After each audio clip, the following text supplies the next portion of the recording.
Welcome to the LIT Gaelic grounds for the Munster Minor Hurling Championship final between Limerick and Tipperary.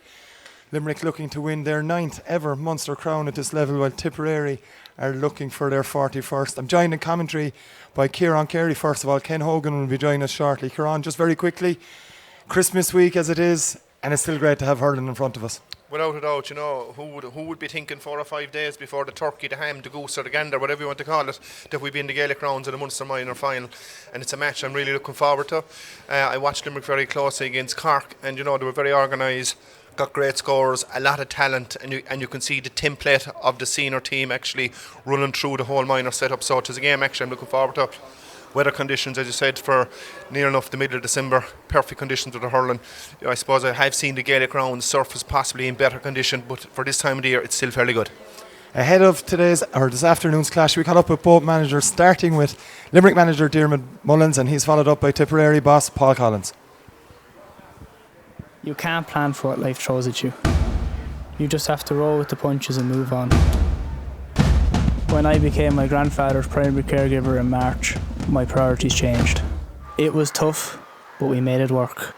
People say it's a lot of responsibility for a 17-year-old, but with the support of my family, I can continue to do what I love. There's nothing minor about that. The Electric Ireland GAA Minor Championships. This is major. Diarmuid, I suppose it's a bit later in the year. You're back where you want in a Munster final this Sunday against Tipperary.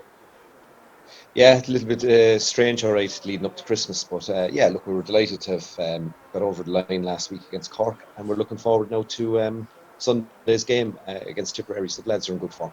Yeah, and it was a huge win over Cork, 12 points in the end, 2-19 to 13. And we'll get into the scoring exploits in a minute. But from a defensive point of view, I think there's only 5 or 6 from play and 3 overall in the second half. A huge defensive performance.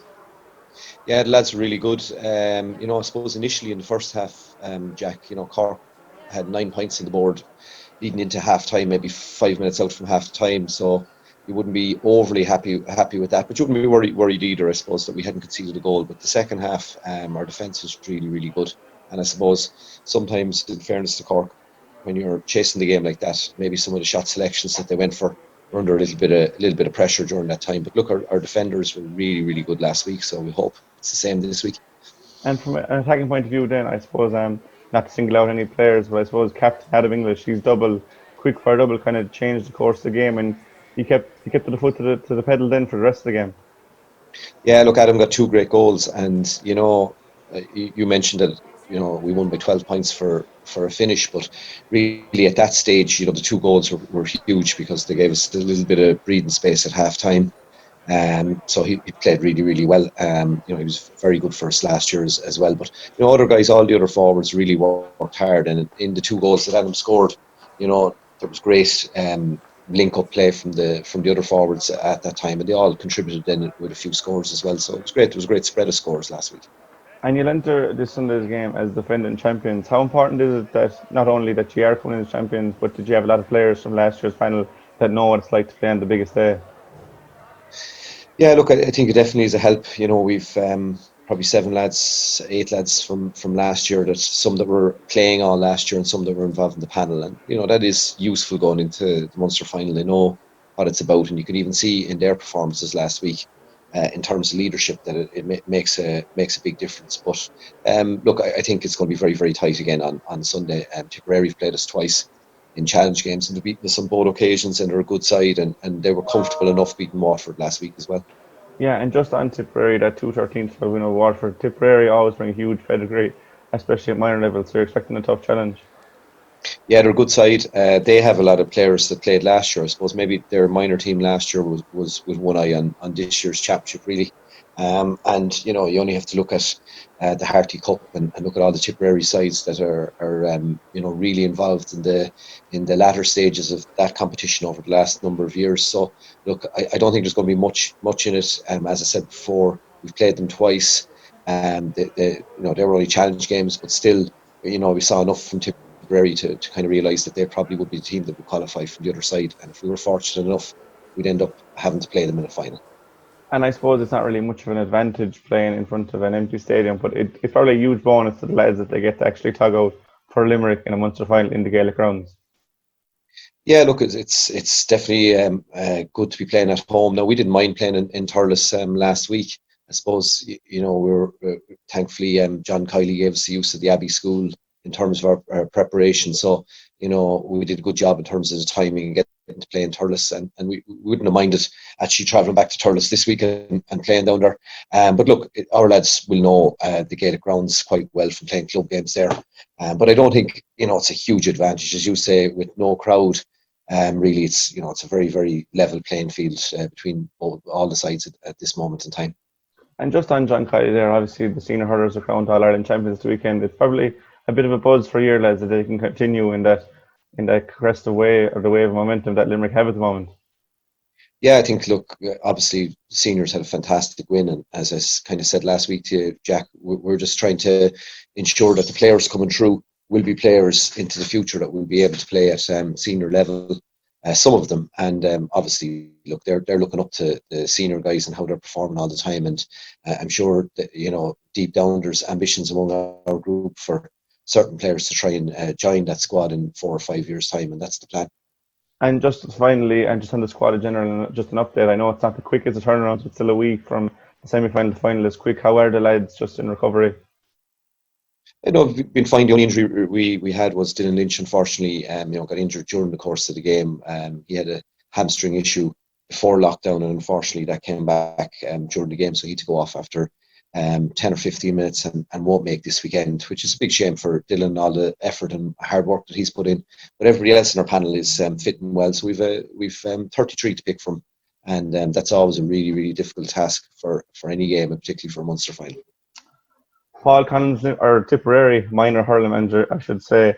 I suppose it's a little later in the year than you expected, but you're back in the Munster final, and it's exactly where you want to be. Exactly, Jack. Yeah, we're delighted to be in the Munster final. As you said, much later than when we thought it'd be. It's the Sunday before Christmas, but we don't really care when it is. It's been worth the wait, and really looking forward to Sunday. And you face a Limerick side that you've met in finals in recent years, and we'll get into that in a minute. But from your own point of view, a 2-13 to 12-point win over Waterford, I suppose 7 points in the end, but a really tough battle and something you probably wanted. Yeah, well, I suppose it's nothing less than what we expected. As I said to you last week, we were expecting an extremely hard game, and that's how it turned out to be. We obviously, I suppose we were really consistent as a match went on. We had a very good start and probably didn't take the majority of the chances we created, but fair play to Waterford. They came back at us as we'd expect, and thankfully in the final quarter we raised our game and we got the scores needed to pull away. It's a good testament to your side that even when, I know you led probably from start to finish, but backs against the wall, they still dug out that win in the end even when they were closing in on you. Yeah, we show good character. I suppose in the third quarter when we had our dip and we went out of the game and probably lost our shape to a large extent, it was a good time for the water break to come. Sometimes you don't want the water break, and in that instance it actually probably was a benefit to us, and we, I suppose, just got ourselves together and got our structure back, and maybe got some of our principles back and what we wanted to do. And look, as I said to you, the final 15 minutes was pleasing, and we got the scores we needed to get the result. And we know on Sunday we're going to need to be much more consistent over the 2 halves, the 4 quarters, and any dip like that would be severely punished on Sunday. And just a week after that semi-final, the final is going to be played. What's the squad like, recovery, etc.? We're good. I suppose a win always puts a little bit of pep in our step, but yeah, we're in good shape. We're down one guy from last week. Jamie Duncan went off very early in the game, and he won't make it. But we have a very strong panel, and everybody's pushing for places, and it's always an opportunity for somebody else to take a jersey when someone unfortunately gets injured. And yeah, so look, we're in reasonably good shape, Jack. And opponents Limerick obviously were very impressive, a 2-19 to 13 win over Cork. Did you get to see that game, and what are you expecting from the defending Munster champions? Yeah, well, the game was actually on when we were travelling down to Cork, but look, by all reports, Limerick were extremely impressive and put up 2-19 against a highly fancy Cork side, and look, they're reigning Munster champions.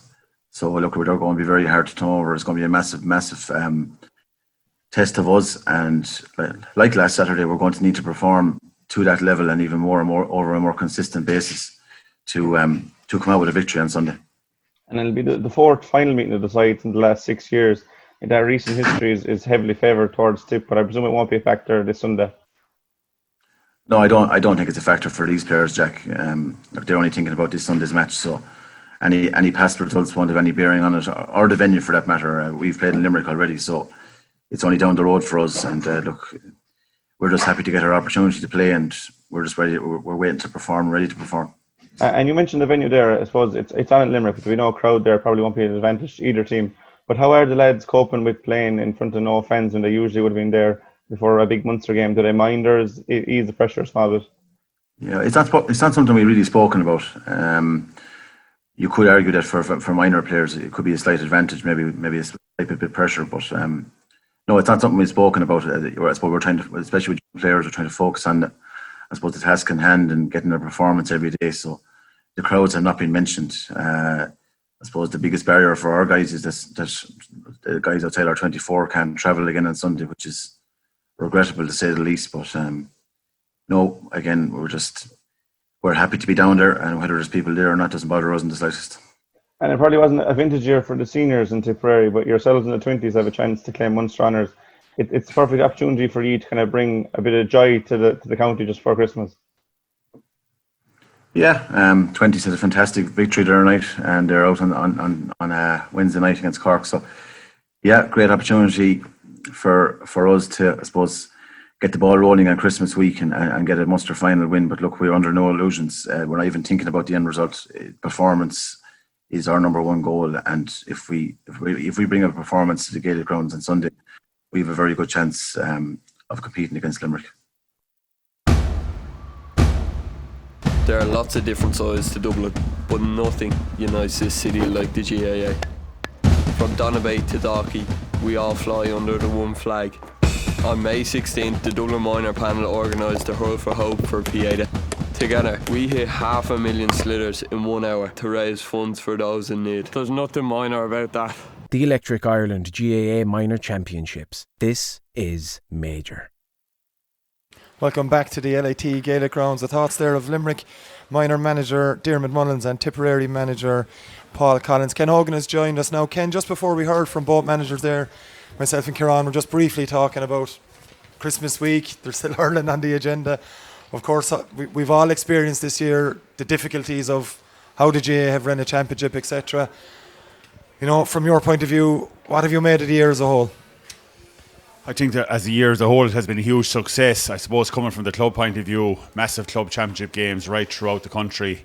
Wonderful matches. Usually, when you associate club games on TG4 or yourselves streaming them, you're saying, a club game is grand to watch. County scene is on, but we'll have a look at it. It's a Munster club semi-final in hurling or football, or a Munster club final. But fantastic entertainment right throughout the year. The thing that hit me really about the teams and the way they prepared was, the condition they were in. Club teams now, they're in absolutely superb condition. They have their S&C coaches, and they're expected to, to raise the bar. And the bar was really raised this year at club level. And it whet the appetite really for the county scene. And from the county scene situation, we had a former president of GA saying that we should stop it now, that the championship shouldn't go ahead. But thankfully last night, was the finale of a fantastic year in both hurling and football. The knockout situation in football, was a huge thing. Cavan and Tipperary coming through. But particularly from the hurling point of view, we saw some wonderful matches, some wonderful games. And you see today, I even said to my lads at home, look at the day we have today for the Munster Minor Hurling Final. Beautiful, afternoon here in Limerick in the Gaelic grounds. So what more would you want? Kieran, obviously, from a Limerick point of view, it's been another successful year. We'll talk about Tipperary in a moment, Ken, don't worry. But, Kieran, in 2018, we were waiting 45 years or whatever it was, for one, and as typical fashion, they arrive in buses. A lot of people talking this week in the aftermath of that victory over Waterford, maybe a dynasty on the way for Limerick. How do you see things panning out in the next year or two? Just before I go to add on to what Ken was saying, I'd say there was a great education through default to the GAA. I suppose traditionally club championship might last about 8 months. Traditionally inter-county championship might last 6 or 7 months. And with the situation, with the inter-county scene, the whole thing was done and dusted in 6 weeks. And likewise with the clubs. And it also gave the opportunity of inter-county players to commit with the club.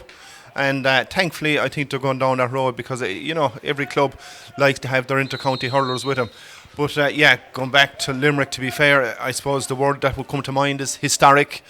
When you take into consideration the silverware they have won this year, as I said, you'd have to say historic, greatness and unique, and great times for Limerick. And what I really like about it is, even though it was an awful lot of a workload in 6 weeks, I think it suited the Limerick squad because their age level, their average age is 23 or 24. So they were well prepared for it, well able for it, and no major injuries. And, bottom line is, unless any team out there can figure out how we beat Limerick's system, they're going to struggle. Ken, just your thoughts on this Limerick team at the moment? Well, sure, absolutely awesome, and that's been given an honest assessment of the situation, particularly the matches they played, against Tip, first round below in that hurricane in Cork. They just adapted to the conditions, and I recall John Kiley saying after the game, what did you think of the conditions? He says, I'd say the lads didn't even know us. And that summed up the whole situation, the scoring potential of the forward line, the way they played their game, the way they were able to, again, adapt to different circumstances.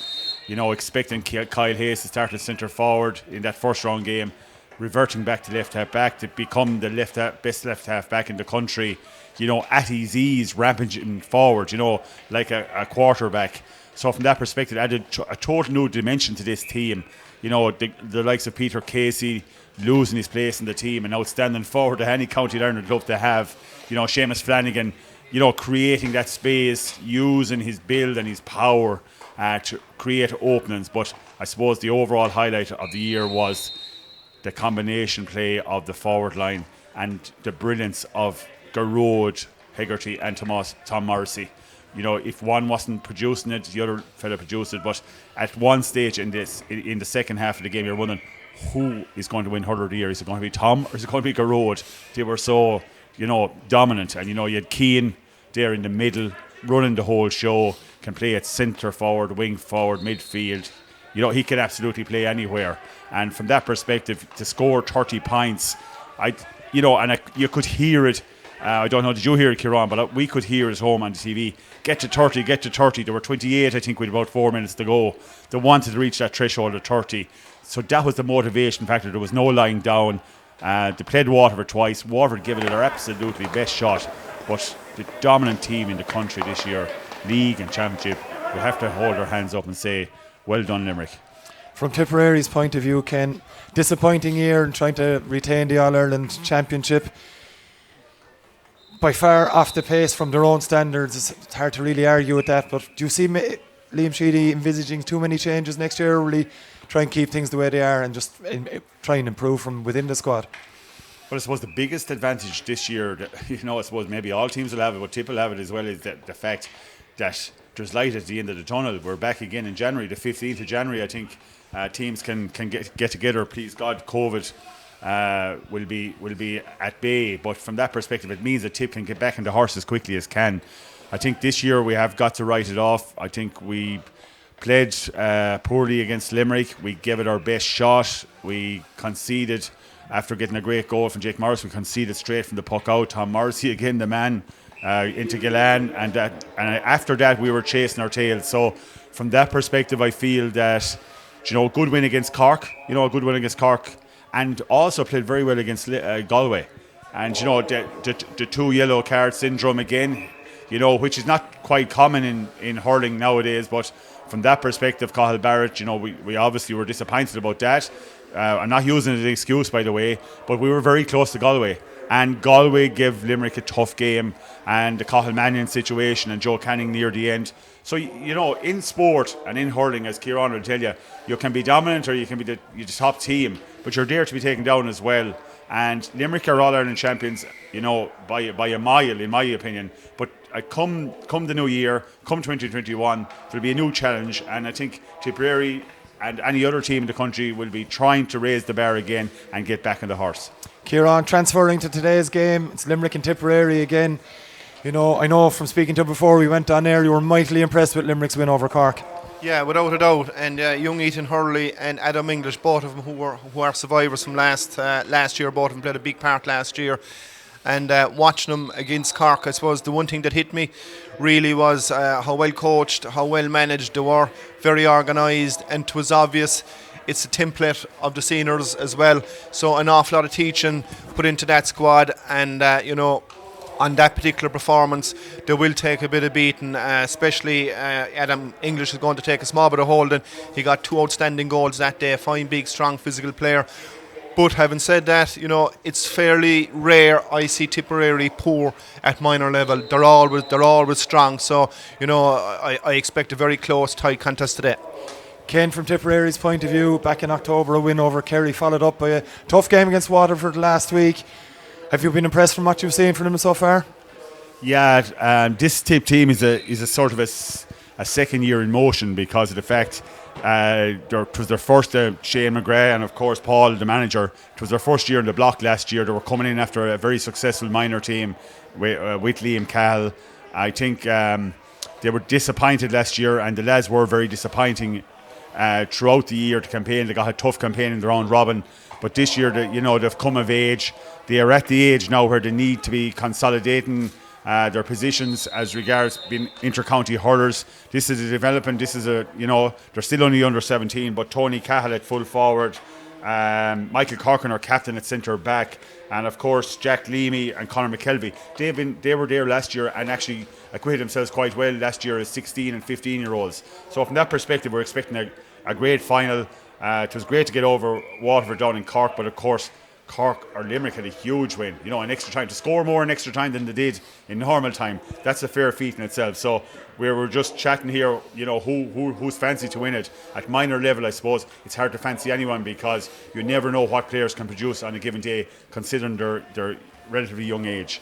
Quick check in the teams now before throwing. Rory McGann from Clare's today's referee. Starting with the Limerick team in goals, you have Tomas Lynch. Full back line of Joseph Fitzgerald, Vince Harrington and Ronan Lyons.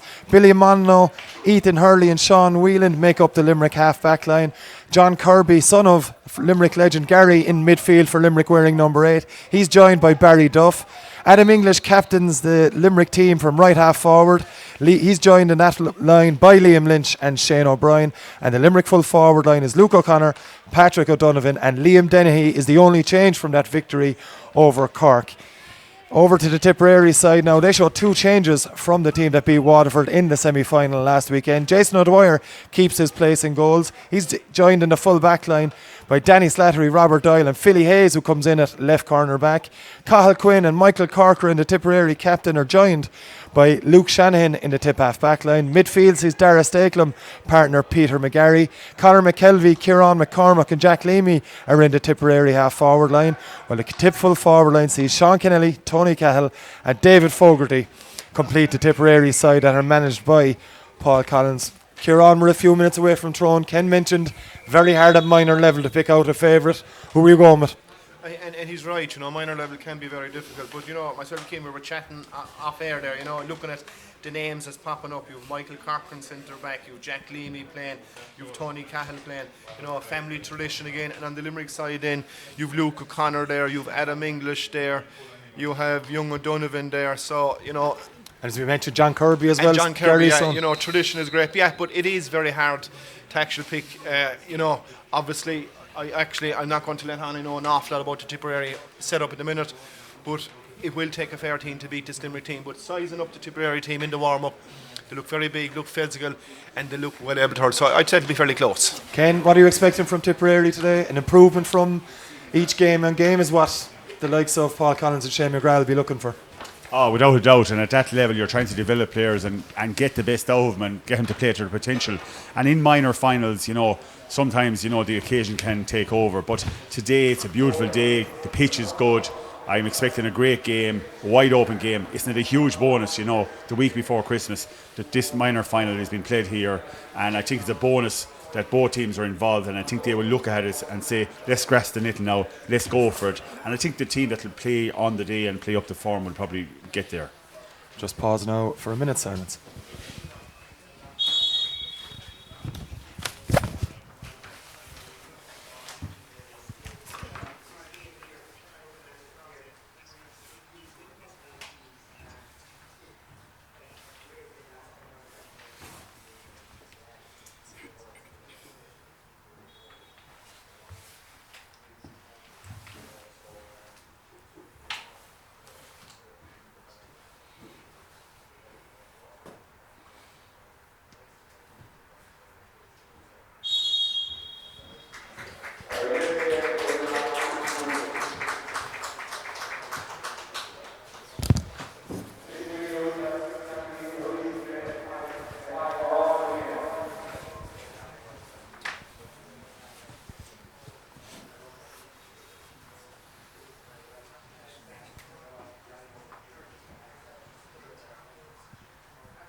Slight delay in the national anthem there as we get ready for the Munster Minor Hurling Championship final between Limerick and Tipperary. Looks like Limerick have won the toss and will play into the city end here at DLIT Gaelic Grounds.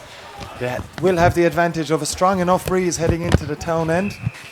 Just waiting for the players now to get into their positions. There's going to be a few positional switches early on the Limerick side. Anyway, Sean Whelan of Cappamore has moved into midfield, while number 12 Shane O'Brien looks to be moving into the full forward line for Limerick. We'll update you with any others as the game continues. Conor McKelvey, wearing number 10 for Tipperary, is heading in towards the full forward line. We're moments away from throw-in here. Referee Rory McGann just waiting for the players getting into their full final positions before we throw in.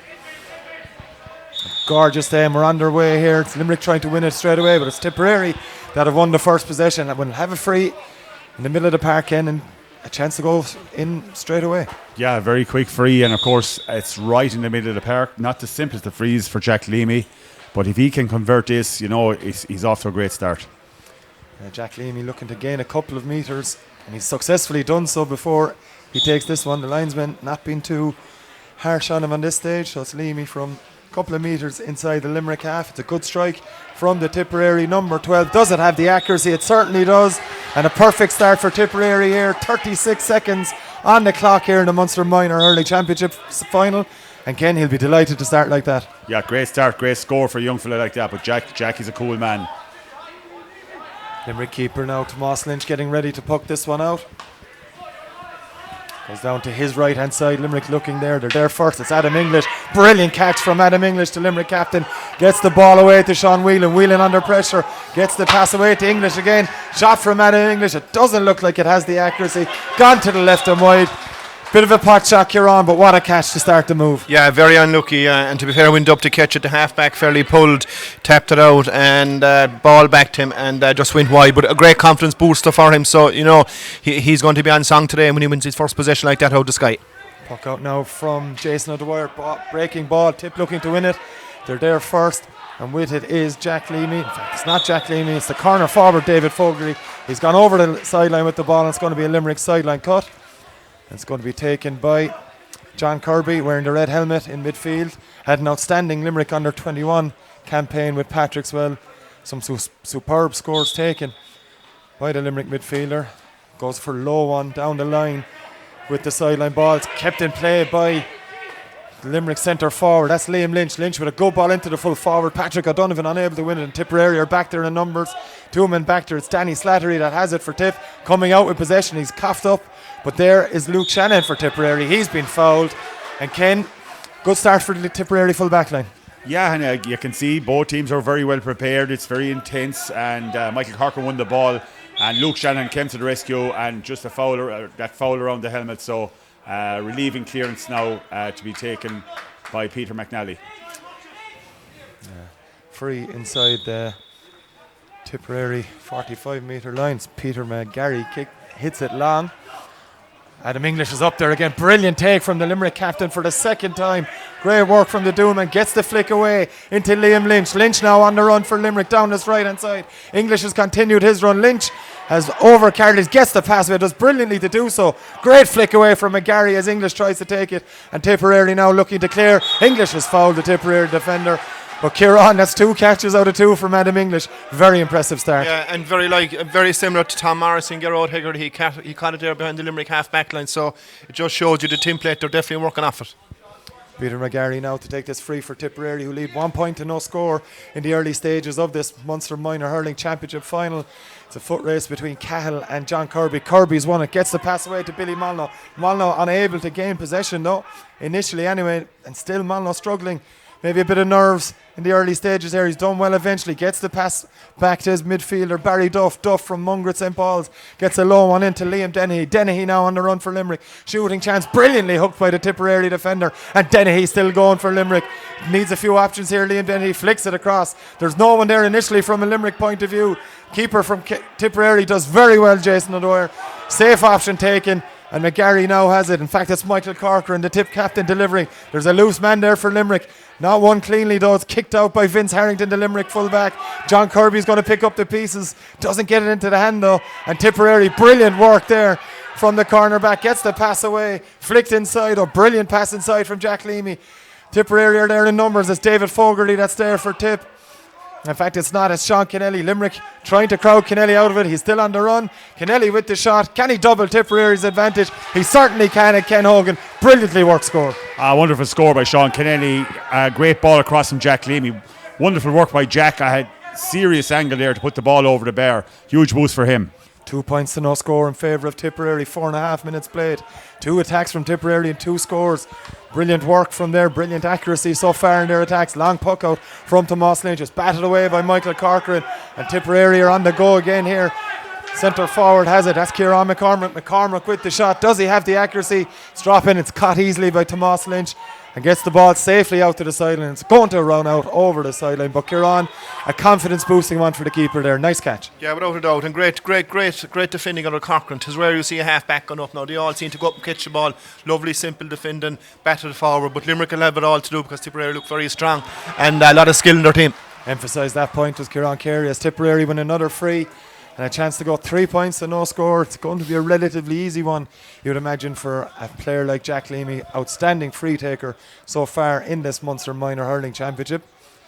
And a chance now for Tipperary to go 3 points to no score ahead. It's midway between the 45 metre line and the Limerick 21. It's a fine strike from Leamy and over the bar, and Ken, you'd imagine Paul Collins will be delighted with this start. Yeah, good start there. Again, Sean Kennedy involved in it, working hard, turned his defender, was fouled, so getting ready for the puck out.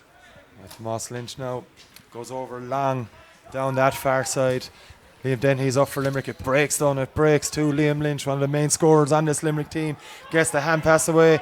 Limerick working it backwards, looking for the man in the right position. It's Billy Molyneux with the ball in. It's a dangerous ball in and around too, looking for Shane O'Brien. O'Brien gets it into his hand and he's on the run here. Beats his man, brilliant. Goal chance here for Limerick. Shane O'Brien pops it over the bar. Took the right option. Goal chance though, Kieran. Could he have went for it? Yeah, possibly should have had. But what I liked about it is, they were composed, they were measured, and it was a super crossfield ball by Billy Munn. Very similar to Dermot Burns, and a great score. So they're off the mark now. Indeed they are. Tipperary looking to win this one. It's 2-on-1. Tipperary have it. And it's Fogarty gets a flick pass away. Scoring chance here now for Tipperary. And it's Peter McGarry. Instant response from Tipperary. Brilliantly worked score. Oh, brilliantly worked score. David Fogarty on to Peter McGarry. And Peter, he's a free taker to back, but what a strike and definite point. 4 points to 1 to Tipperary after 7 minutes of this Munster Minor Hurling Championship. Puck out from Lynch. 3 Tipperary men go up, but it's going to be a Limerick man that has it. It's John Kirby. Kirby on the run now for Limerick. Flicks it inside, flicks it over Corcoran's head, and it's Liam Lynch now has it for Limerick. Looking at his options, switches it. It's a long delivery over to the far side. Liam Dennehy is there for Limerick. Dennehy, he's had one shooting chance already, was hooked, plays it across the middle, and it's a good ball, ends up being a good ball. Ethan Hurley is there for Limerick, but neither side able to win this one initially. Patrick O'Donovan is there for Limerick as well. And Limerick do come away with this. Good work from Luke O'Connor. O'Connor now on the run for Limerick. Gets the hand pass away, but he's been fouled in the process. And Kieran, hard-working stuff there from Luke O'Connor. Did well to come away from the ruck and win a free. Yeah, without a doubt. Yeah. And he's a dangerous forward. He's very dangerous forward. But whereas Tipperary find it that much easier, touch one hand and gone. Where Limerick up front with the forwards are kind of struggling. He's kind of in the second or third attempt. But a great free, great work on Luke O'Connor. So this only put another 2 points in it if he goes over the bar. Yeah, Liam Lynch with this chance for Limerick, straight in front. Fine strike from Liam Lynch and over the bar it goes. And that's now brings Tipperary back to 2 points, 4 points to 2. And an easy as you like start for Liam Lynch and his free taking duties for this afternoon. As Jason O'Dwyer takes this puck out, goes over to that far side. It's initially won by a Limerick man. Liam Dennehy it was that couldn't handle it though, and it's going to be a line ball for Tipperary over on that far side. And as you can see, it's perfect conditions here in Christmas week for a Munster Minor Hurling Championship final. Beautiful sunshine adorning the LIT Gaelic grounds over on that far side. You wouldn't expect conditions like this in the middle of summer, let alone heading into Christmas week. As Tipperary now on the attack again, looking for a free there. It's Kennelly that has it again. Very impressive start from him. Limerick are there in numbers though. Scrum develop, it's kicked out of that. And Limerick man there first. That's Billy Molyneux. Hand pass gets away. Clearance downfield. There's 2 Tipperary defenders there to Limerick's 1 attacker. It was Liam Lynch going off for, but Corcoran has done brilliant. In fact, it's Peter McGarry. McGarry gets the hand pass away. Adam English is there for Limerick. English with a bit of time and space delivers beautiful crossfield ball, looking for the man inside, Shane O'Brien. We've already seen how dangerous he can be when he gets it into his hand. O'Brien looking for his second point of the game. Excellent work from Shane O'Brien. Brilliant score from the Limerick number 12, and Kieran are definitely targeting him in there. Without a doubt, great score, great vision by young Adam English. For me, he's probably playing a slightly more deep. He'll hurt Tipperary if he's probably up a bit further, but to be fair, super crossfield ball, touch one young and dropped the shoulder and over the bar. Super score by Luke, was it? Shane O'Brien. Shane O'Brien, my apologies. Yeah, great score. His second of the game is Tipperary now looking to launch another attack over on that far side. Ball won over there by Limerick though, and the midfielder, it's Barry Duff from Munster at St. Paul, but Duff can't get the pass cleanly away. And a chance now is Kieran McCormack. Ken, is he capable of putting this one over? We're getting very spoiled with outstanding sideline takers, but Jack is smart, he gives it. Yeah, it's a short pass there from Tipperary and on the run now. Hand pass gets away, but Limerick are there in numbers again. Hand pass into the middle, and it's Barry Duff that has it. Duff, smart pass over to that wing. Long range delivery coming in. They're looking towards Patrick O'Donovan this time. This time the Tipperary defender is there. First on tip now. Coming away with possession over on that far side. It's Cathal Quinn that has it. Pass gets away. It's delivered into the full forward line. Limerick cornerback is there first. It's good work there from Joseph Fitzgerald. Under severe pressure from Sean Kennelly. Kennelly dummies to shoot. Looks for the free. Pushing it back by Vince Harrington, says referee Rory McGann. Another chance for Tipperary to put one over the barkin. Yeah, wonderful work again by Kennelly. Great ball in by Dara Stakelum. Great vision to put the ball across the pitch. I'm extremely impressed with both teams, the way they're spraying the ball into space. You know, that diagonal ball that's hugely hard for a defender to get in front of his marker. That's Leamy now looking for his third free of this afternoon's contest. He's not hit that one well at all. It's a very disappointing miss from Jack Leamy there. Chance for Tipperary to go 2 points ahead, and Ken, he'll be very unhappy with the way that went. Yeah, he'll be disappointed about that, Jack, but he'll just have to make amends. He'll just have to, you know, sport is all about recovery, and he's got to recover, and it's just not like Jack, and he knows it. So from that perspective, he's just got to worry about the next ball. Moss Lynch will restart things for Limerick. Just coming up to 12 minutes on the clock here at the LIT Gaelic Grounds. It's Tipperary leading by 1. Good puck out from Lynch. Limerick man there again. It was Liam Dennehy. He was out in front. But it's John Kirby picking up the loose ball. He's got Liam Lynch in front of him. Kirby will do well to keep that one in. He protests his innocence with the linesman, but he'd the best view in the house over on that far side, and it's going to be a Tipperary line ball.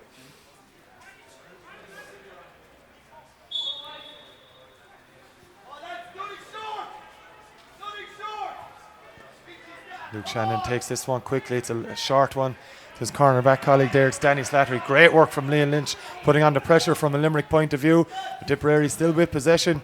Great pressure, great hits going in from the Limerick side, but Tip still managing to hold on to it. The hook comes in the end. It was Liam Dennehy that got it, and Kieran, that's fantastic work rate. Yeah, super work rate. And come here, no matter what type of system you put out, or no matter what type of coaching that you do, unless you come up with the main ingredient, which is work rate, you won't win any games. But I'm actually delighted now. I think Limerick are after settling to the tempo and the pace, so I'm pretty pleased the way it's going now. But that was super work rate. It's going to be English to take it. It's a fine sideline cut from Adam English. But Tipperary are there, and it's their captain. It's Peter McGarry again that delivers a low one in towards David Fogarty. Sean Kennelly as well, but Limerick have actually nearly come away with this. But again, Fogarty is there. Did he handle it on the ground? Limerick certainly thinks so. Ball's gone out over the sideline. Limerick sideline ball. Again, just last couple of minutes or so, there's been a couple of hits going in, starting to get a bit tasty. Yeah, and of course, conditions, you can't expect a beautiful line ball there again, nice and quickly taken. Yeah, John Kirby with the very fast one, akin to the senior team, the way Gerard Hegarty hits them maybe. Deliberate tactic as Billy Molyneux comes away with it for Limerick. Delivers down towards Patrick O'Donovan. Foot race between him and Danny Slattery. In fact, it's Robert Doyle that's there back there for Tipperary, and did the right thing, got his body over the ball, Ken, and the foul inevitably comes. Yeah, some great battles there, and of course Patrick O'Donovan, his uncle Connor played with Tipperary full back in front of me, so from Effin Dennis's son, so he has the experience of playing last year as well. Yeah, he does, and scored 5 or 6 points in the semi-final as well. As this free from Jason O'Dwyer doesn't go to plan for Tipperary. It's gone out over that far sideline and will be a sideline ball taken by John Kirby. Went short with the last one. Interesting to see where he goes with this. Referee Rory McGann telling Adam English and his marker to go back a bit further, and John Kirby bring the ball further as well indeed. I think it's worth mentioning as well, both teams as it stands now are going with sweepers as well. Yeah, it's very, very noticeable. There's players covering Ethan Hurley for Limerick and Michael Corcoran for Tipperary. He's gone short again to Ronan Lyons. Ronan Lyons gets the hand pass back to John Kirby. Kirby, brilliant pass inside, and it's Ethan Hurley has it. Hurley delivers this one. It's kind of a half shot and a half delivery in, but very noticeable, Ken and Kieran. Limerick working through the lines just like the senior team. Yeah, without a doubt, and he'd be disappointed about that shot, but it was worth a go. Smashing puck out there from Jason. Yeah, short one over to that far side from the Tipperary keeper. Big hit going in from the Limerick players though. Really starting to put a bit of pressure on this Tipperary team. And it's English that comes up with it from the left hand side. It'll be some score from Adam English, and it's gone to the left and wide. 2 pot shots, Kieran, from Adam in the early stages here. Unlucky with that one. Very unlucky, but to be fair, I wouldn't really mind it because there were 2 turnovers, and the most important thing there, no different to Ethan Hurley, the most important thing there, that the ball went dead and didn't go into the goalkeeper's hand. Water break, first water break of this Munster Minor Hurling Championship final. Low scoring enough, it has to be said. 4 points to 3, but Ken, a fascinating contest. Yeah, and a good tight game. It's a Munster Minor final. Huge incentive for both teams, and water break has come. We spoke about the sun, and the sun is out, and it can be difficult for players to see it, because at this time of the year, particularly down at the town end, it's a low-lying sun, so we've got to be careful of that. But both mentors will be delighted with both teams, the way they have adapted to conditions, and as you mentioned, it's a very physical contest as well. There's nothing, taken or given. Kieran, you mentioned there in commentary, maybe a sluggish start from Limerick. Just a couple of minutes it took them to get into it. They're massively into the game now, though. Oh, without a doubt. In fairness, Tipperary, they got off the blocks fairly quick. And I think it took Limerick about 5 minutes before they settled. But I'm extremely impressed with the last 10 minutes. I think they're with the tempo. I think they possibly have a measure of Tipperary. And if the quality of ball, and I emphasise, if the quality of ball will go into our forward lines, we have the ability inside to hurt them. But, great contest for the first 15 minutes. It's been a talking point throughout the whole championship, the water break, the tactics break, whatever you want to call it. To Boaty, are you in favour? Funny enough, I knew exactly what you were going to say there about the talking point. I suppose when you're in the winning dressing room, you'll all say it was great to get the water break. It'll be interesting to see what team will come out for the second quarter with a bit of form. But it's a very evenly matched. There's no team really dominating, so it's not going to stifle either team at the moment. I noticed he didn't dance you. He did not. That one, Micheál Martin wouldn't have answered that one as good. Indeed not. Ken Hogan keeping his cards very, very close to his chest with that one. But it's Tipperary heading into the second quarter, as we'll call it now. The game of 2 halves is now 4 quarters. And it's they that lead by 4 points to 3. Very, very tight contest, as referee Rory McGann having a chat. But even if we look at both sets of teams, the size of them, the specimens, they're all huge kids for 17, 18. So that'll give you an indication the amount of work they have done, as Ken said earlier on, the strength and conditioning training they've done the last 3 years. Unbelievable stuff. And as Kieran mentioned, 17 years of age. Some of these lads still 16, and the size of them, very, very impressive stuff. As Jason O'Dwyer gets that one out, but Billy Molyneux gets the block in for Limerick, and off they go now through the middle with John Kirby. Capable of putting this one over the bar is John Kirby. That's exactly what he's done. Brilliant score from the Patrick's Well number 8. And Kieran, you've seen that plenty of times over the last couple of years, I'm sure. Yeah, but a great score, and it was well made by Billy Molyneux over there, who's actually playing very well in the first quarter. Give it to Patrick, away he went. He's a great set of pins straight over the black spot. Back in play now, and it's Limerick that have picked it up with Adam English half hook, but still manages to deliver that one in towards Shane O'Brien. And O'Brien has been very, very dangerous for Limerick in the opening stage. And O'Brien's got away from his marker. Shane O'Brien now steps back on his left. Goal chance for Limerick. Can he finish it? No, he can't. And it's gone to the left and wide. It's a double. It hasn't gone to the left and wide just for a second. I thought it had, but it's the 3rd point for Shane O'Brien. Ken? Yeah, maybe a talking point. It's an interesting one. I thought it went to the left and wide as well. In fairness to Shane, he did everything right. It just went out by the post, but obviously it went at pace past the umpire, so he's given the point. Yeah, it's Limerick into the lead for the first time as Ethan Hurley takes possession. They lead 5 points to 4. It's another delivery into that 2-man full forward line. It's Patrick O'Donovan racing with Slattery minutes. O'Donovan that has another chance for Limerick here as Donovan goes straight for goal. One-handed goal for Limerick. Brilliant one-handed finish by Patrick O'Donovan. And Ken, you mentioned it, the water break. Who'll come out the brighter? It's Limerick 1-1 without reply. Yeah, and Pat O'Donovan, he was caught for a foul earlier on, which was 50-50, and that was another 50-50 one where he just let in the hip, real cute forward, but what a brilliant one-handed strike.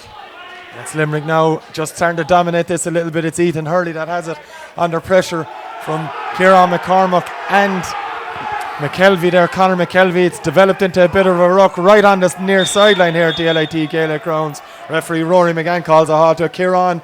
Brilliant finish from Patrick O'Donovan for that goal. Yeah, without a doubt. And to be fair, I'd say it is kind of coming because Shane O'Brien, if he was a small bit more ruthless, he could have probably have 2 goals hung. And, I think it's a goal that we need because Tip are good, they're strong, and they will get better. But, he was very clever. As Ken said, it was 50-50, and he just gave him a slight little nudge, got away with it, and got possession, and a great one-handed goal. Yeah, it's Limerick now that have just at 1-1 since the water break, putting them into a 1-5 to 4 point lead. 1-2, I should say, of course, John Kirby's point as well. And it's Rory McGann now getting ready to throw this one in. Again, Tipperary not coming away with this. Is Adam English with a brilliant hand pass. How he came out with that one, I don't know. He's going to look to win this one again. It's the Tipperary captain, Michael Corcoran. I don't think that one was gone out of play. I think he kept the hand in, Kieran. Well, if it was kind of keeping the ball at the play side of the line, it certainly wasn't going over. But 3/4 of his body was, but certainly the ball wasn't, to be fair. Limerick getting a bit of a break there, Ken. Tipperary, just the tide turning against them a little bit at the moment. Yeah, and Diarmuid Mullins, the manager, he'll be more stressed out. He's moving up and down that side, and at speed, he's done his strict condition as well. But it's noticeable that Limerick have created the 3 goal scoring opportunities in the game. Shane O'Brien 2 and then Patrick O'Donovan. Tip haven't created a goal scoring opportunity yet. As Limerick's forwards looking extremely dangerous here in the first half of this Munster Minor Hurling Championship final. As John Kirby picking up the loose ball, looking to keep it in play. 2 huge hits from Tipperary, and that might be the boost they need as they get that one over the line for a sideline ball. Tip actually need a score now to settle down. They haven't scored since the water break. They just need a score to get back into the game. It's Kieran McCormack getting ready to take this sideline ball. Looking at his options. Doesn't connect with that one, but it's fallen to a teammate. And it's Dara Stakelum that gets the hand pass away. Corner back up there. It's Danny Slattery gets the pass away. Tony Cahill. And Tony Cahill, just as Ken Hogan mentioned, Tip needed a score. And Cahill with an excellent finish to that. Brilliant move. Yeah, brilliant work there, particularly by Dara Stakelum. And Danny Slattery flying through and gave the pass to Tony Cahill, and Tony put a great score between the posts. Goal between them again is a sharp puck out from Tomas Lynch.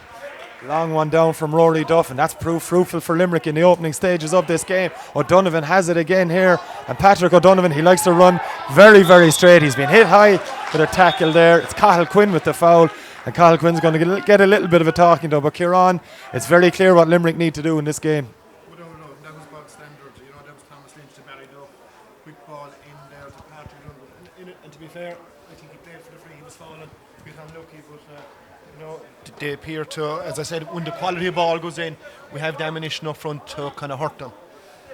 As Liam Lynch now has already scored 1 free in this game.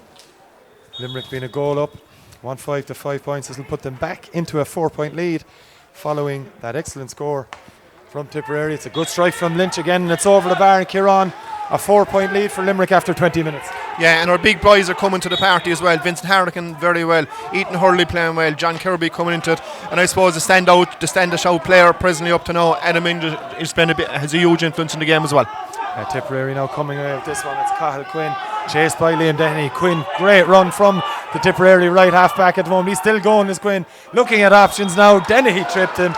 Late hit then, maybe accidental, but excellent work from Cahill Quinn, and just what Tipperary needed, Ken. Yeah, 2 of our backs now have lifted the morale of the Tip team. Danny Slattery flying up, and now Cahill Quinn. Excellent run. There was a chance of an overlap, but he was losing his footing, to be fair to the Limerick chap. But Jack Leamy now will make amends, please God, and put this over the bar, and that'll make it 3 points. 3-point game again. Yeah, Jack Leamy missed one from a similar angle about 10 or so minutes ago, but you would expect him to pop this one over with relative ease, and that's exactly what Jack Leamy has done. 21 and a half minutes gone of the Munster Minor Hurling Championship final, and there's a goal between the sides again. 1-6 to Limerick, 6 points to Tipperary, and Tomas Lynch with a sharp puck out for Barry Duff. Duff now looking to take on his man. It's David Fogarty. Gets the pass away though, and Sean Whelan flicks it inside. And it's the centre back, Ethan Hurley, switches play. Great delivery over to that far side. Looking for Adam English, and this spells danger. Great defending back there, though, from Michael Corker in the Tipperary. And it's Tipperary that have it over on that far side. Luke Shanahan with the flick pass away into the midfield. It's Tony Cahill back there now, who's really withdrawn. And John Kirby had a chance to rise that for Limerick. Wasn't able to do so. It's a loose ball now. And there's been another foul on the Tipperary defender. But Ken, interesting to see Tony Cahill back that far. Yeah, Tony Cahill's foraging. Conor McKelvey has reverted to the full forward line. That's probably his favourite position. He hasn't got, in fairness to him, he hasn't got much service yet. Tony Cahill working out at half forward. Long range free from Peter. Peter McGarry decides to go straight down the middle with it, low enough, and great touch in there from the Tipperary forward. A strike coming in. Excellent score from Tipperary. And it's David Fogarty on this occasion with an outstanding finish. Great touch, first touch, low ball from Peter McGarry, but beautiful touch and a beautiful score. Tipper coming back into it now. Indeed, they are 2-point game all of a sudden. Kieran, outlandish skills there from the forward. Score of the game so far, I think. Touched with the one hand, straight the hand, dropped the shoulder over the bar. Great score. Tipperary now with Luke Shanahan on the attack again. A low delivery. Good work from the Limerick corner back. On that occasion, it's Joseph Fitzgerald. Fitzgerald delivers this one. Looking for Liam Lynch. Tipperary man is there. Lynch has done well to shield it though. Trying to rise it now and leaves it to Shane O'Brien. O'Brien has been outstanding in this game so far. May have been better served to drop that one in around the square where Adam English is operating on the 21. The poor wide, Kieran. Yeah, I suppose in around the house would have been done because there's only two of them inside, or even at a 50-50 the chance, because he's catching great ball today. Yeah, another wide for Limerick there. And a near side puck out by Jason O'Dwyer. One-handed pull from Patrick Kirby. Made sure the Tipperary man didn't win it anyway. And Liam Lynch picking up the pieces for Limerick. Gets the hand pass away to Duff. Barry Duff flicks it inside to Billy Molyneux. And now it's Ethan Hurley. Hurley going long and high with this one. It's right down the middle. Tipperary keeper not willing to come off his line. There's a mistake there. Jason O'Dwyer is down injured. Tipperary picking up the pieces though. Good work from the full back line. Jason O'Dwyer and the Tipperary full back. Robert Doyle in a bit of trouble there. Danny Slattery picking up the pieces, but danger there, Ken. Yeah, and very worrying now for the goalkeeper because he's totally prone on the pitch. He hasn't moved. It looks like some sort of a serious injury in that the fact that usually he'd try and recover because the ball was still in the vicinity of the square, but he just went down and hasn't really moved. So first aid and physiotherapists are in there. Doctors probably looking at him. It didn't seem either like there was a challenge went in. Foot may have stuck in the ground, which could be a very, very serious injury.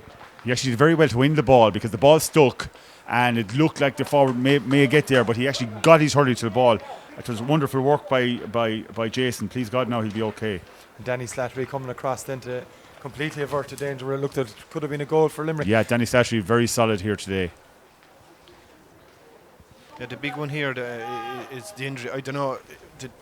Was it something up around the neck? Yeah, it looks like that. Head injury, a head injury. Because and it didn't look like there was anything deliberate either way. It was actually his own man. Bit of a clash. And as well as Robert Doyle that was chasing back for Tipperary, and he's gone down. He was injured. That seems to have recovered. But Kieran, all we're hoping now is that young Jason O'Dwyer is okay inside there. Yeah, but you could see, because as Ken said, the ball broke, and it's usually a type of a ball that you jump on it, and in fairness, he couldn't move, so that tells me it's probably a shoulder or neck thereabouts injury. A big worry for Tipperary here is Jason O'Dwyer has been safe as houses in this game so far, with coming up to 25 and a half minutes played. It's Limerick leading 1-6 to 7 points, but that's all secondary to the health and well-being of the Tipperary goalkeeper at the moment. And Ken, don't like to speculate with these kind of things, but it doesn't look good at the moment. Yes, but thankfully nowadays, there's zero tolerance for head or concussion injuries, and physiotherapists and doctors are so professional in the way they call the shots, and rightly so. Obviously, it's a worrying time, particularly for sub-keepers. On a winter's day, you can see he's getting organised there. A neighbour actually of Jason's. So from that point of view, Dylan O'Grady, Knockavilla Kickham's, coming in a great history of keepers in Knockavilla Kickham's, Fergal Horgan, now an inter-county referee, and of course Aaron Brown, who is obviously playing with Tip under 20s at the moment. Yeah, he's up at least a bit anyway. Jason O'Dwyer seems to have been. The physios and doctors were holding his head just to be on the safe side, but he's sitting up now at least, which is certainly a positive I should say, as Dylan O'Grady readying himself to come onto this game. Doesn't look like Jason O'Dwyer will be able to continue. Dylan O'Grady is stripped and ready to go. But you can see actually during this period, you've both sets of coaches on both sides feeding the information into both it's another water break you're on. But yeah, exactly, both outfits, but it's a very honest game. Both teams are very honest, both of them going at it. And I'm impressed with the Limerick halfback line. Equally, I'm impressed with the Tipperary halfback line. I think both of those lines, whoever dominated, could have a huge bearing in this match. And Jason O'Dwyer now is up on his feet. The stretcher has been moved off the field, so all positives at the moment. It'll be interesting to see. I didn't think he was going to play on it. Yeah, and if I was the Tipperary management, I'd have a ball out there and be slapping a few balls to Dylan, because in fairness to the chap, he's 25 minutes there sitting down on the bench. He hasn't touched the ball, and to be nice to just get a few touches. It's not looking good, unfortunately, for Jason. No, it's the end. Dylan is entering the fray. Yeah, it's the end of Jason O'Dwyer's afternoon. It's a big shame. Big final, Munster Hurling Championship final, and he's having such a good game as well, Jason O'Dwyer. But he's going to have to, on medical advice, clearly take the right option. And look, player safety is paramount when something like this happens, and it's great to see that the right option has been taken. You can be sure he would have wanted to stay on. No question of that, but you're on. The right thing has happened. Yeah, without a doubt. And both teams usually go for the Munster final hell for leather, but top of the priority list really is players' welfare and their health. And if it's 50-50, don't take any chance, whip him off. Yeah, and it's good to see Dylan O'Grady going into Jason O'Dwyer, of course. Ken, as you know, brotherhood of goalkeepers work very closely together, and it's great to see that turn off. It's good to see him walking off the pitch. Please God, he'll be okay. Back with play now, and John Kirby takes this one, gets the hand pass away. And it's delivered inside there by the Limerick corner forward, Luke O'Connor. It's a dangerous ball. English has it. Usually danger when English gets it in his hand. Outstanding score from Adam English. Kieran, we've mentioned him countless times. That's just a little microcosm of what he can deliver. Yeah, outstanding score. And it was a great ball in by Luke. And to be fair, it was nearly a 3 versus 1. He'd no right to be winning that or making room and putting over the bar. But that'll tell you how good he is. So a super score. Goal between the sides yet again here is Limerick looking to win it with Liam Lynch. Lynch gets the hand pass away. 50-50 ball. Tipperary man has fouled. It's Dara Stakelum adjudged to have chopped down on the Limerick player, and a chance now for Limerick here on to go 4 clear again. Yeah, and if you look out at the way the two teams are set up, both sets of teams are going with 2 inside men and the sweeper stand back, so both of them are actually trying to achieve the same thing, manipulate the grass and manipulate the space that's there. And fortunately, Limerick are probably doing it that bit better than Tipperary are at the moment. They do have the advantage of a strong breeze as well, it must be said, so the ball is travelling that bit further when they are delivering, where it's holding up, and Tipperary are trying to do the same thing, Ken. Yeah, and we have another injury problem now, which is more concerning, I suppose, from that point of view. The referee and the physiotherapist are down there as well. I think it's our full back. I may be mistaken. I think it is Robert Doyle. And I mentioned it with that injury to Jason O'Dwyer. Robert came away from that limping as well. So, from Tipperary's point of view, he's had a very solid game at full back so far. Very solid. A big loss. Yeah, and no young fella wants to go down injured. They want to stay going. They want to be involved, And he's limping back to his position, so hopefully he'll recover and get that maybe half time, 10 minutes to get a bit of treatment. Something to keep an eye on anyway, as Liam Lynch lines this one up. He scored 2 so far for Limerick, by far the hardest one from the 65-metre line. He struck it well. Does it have the accuracy? On this occasion it does. And Kieran, it was only a little flick of the wrist. That's all, and great. His technique was very good. Great score, great for his confidence. And as I said earlier on, Limerick have the measure of Tipperary presently at the moment. And the worrying thing from a Tipperary point of view, as Ken said, they haven't created any kind of a goal chance yet. That's Limerick on the go again here.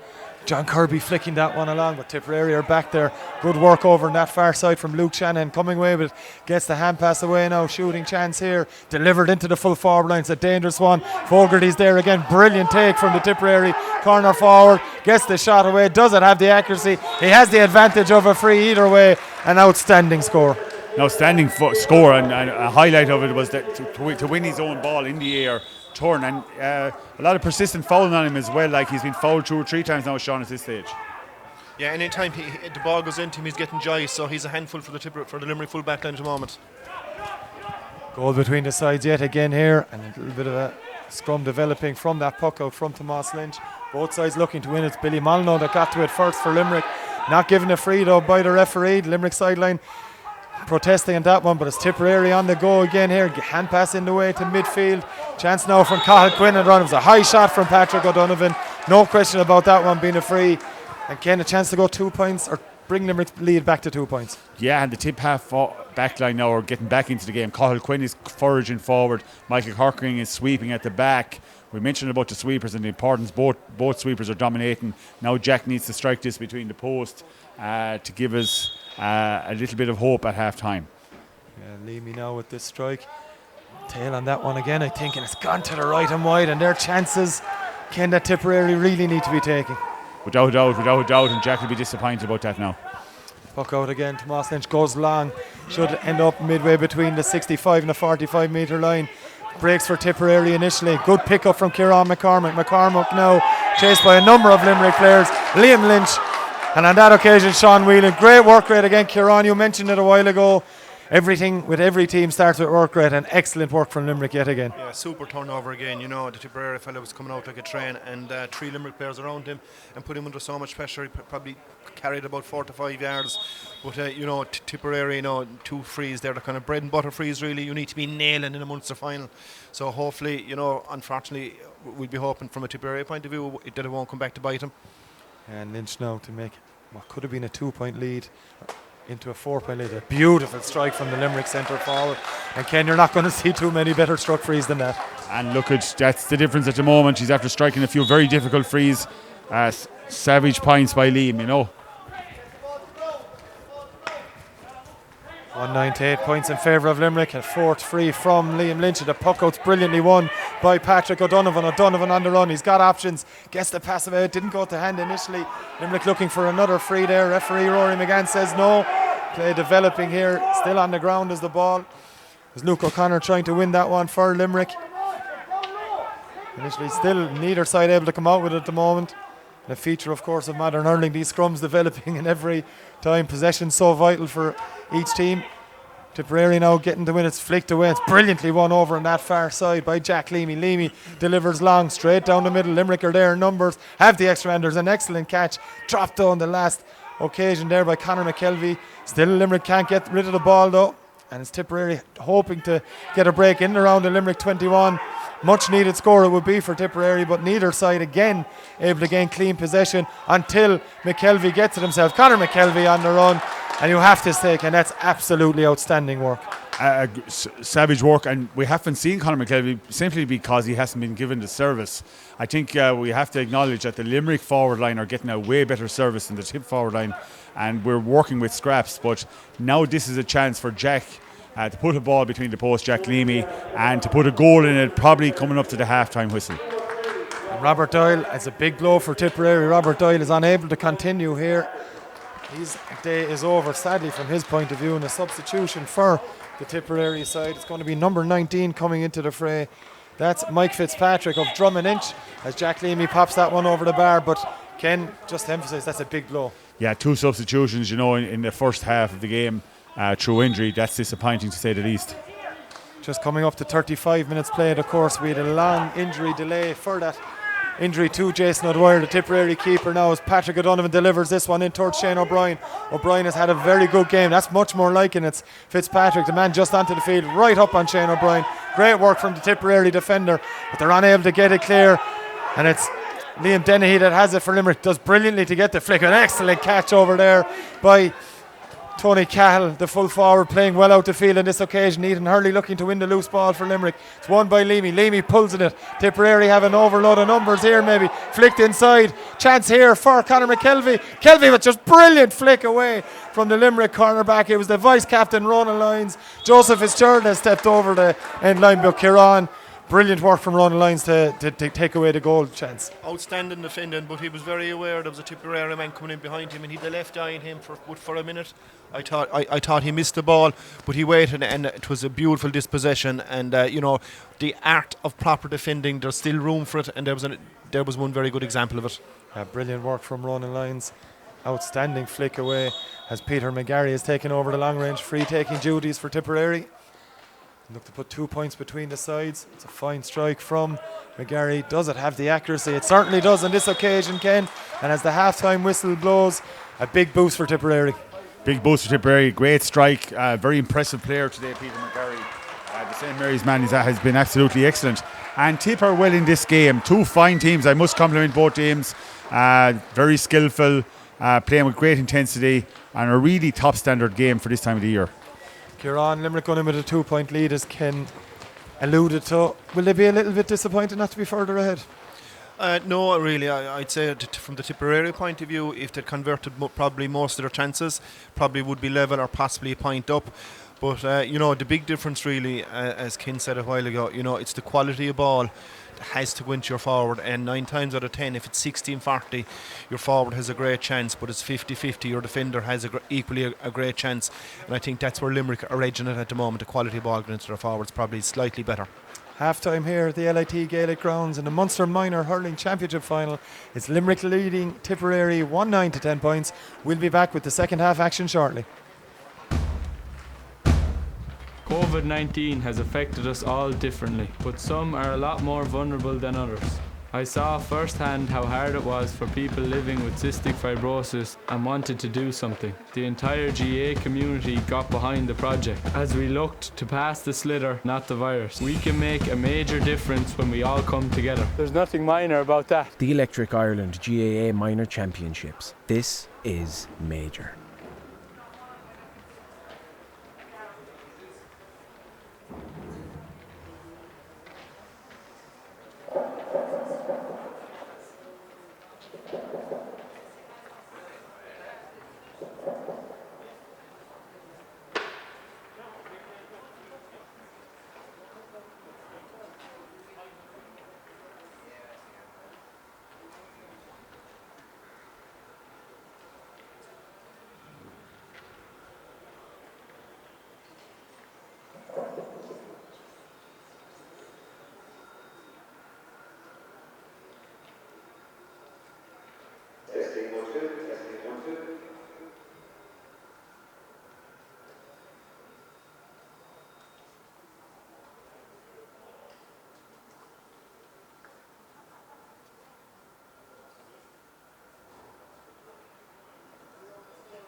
Welcome back to the LIT Gaelic grounds for the Munster, second half of the Munster Minor Hurling Championship final.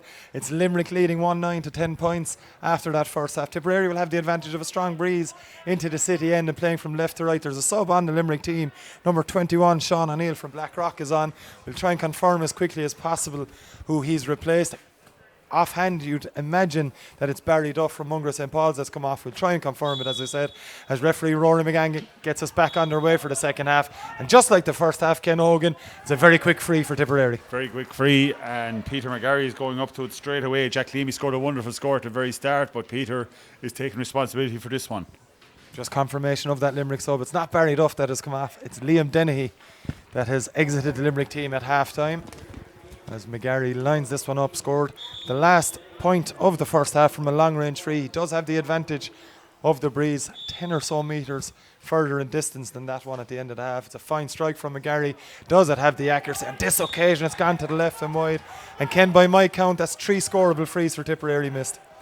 Yeah, but in fairness, it was right in the middle of the park, so it was in bonus territory.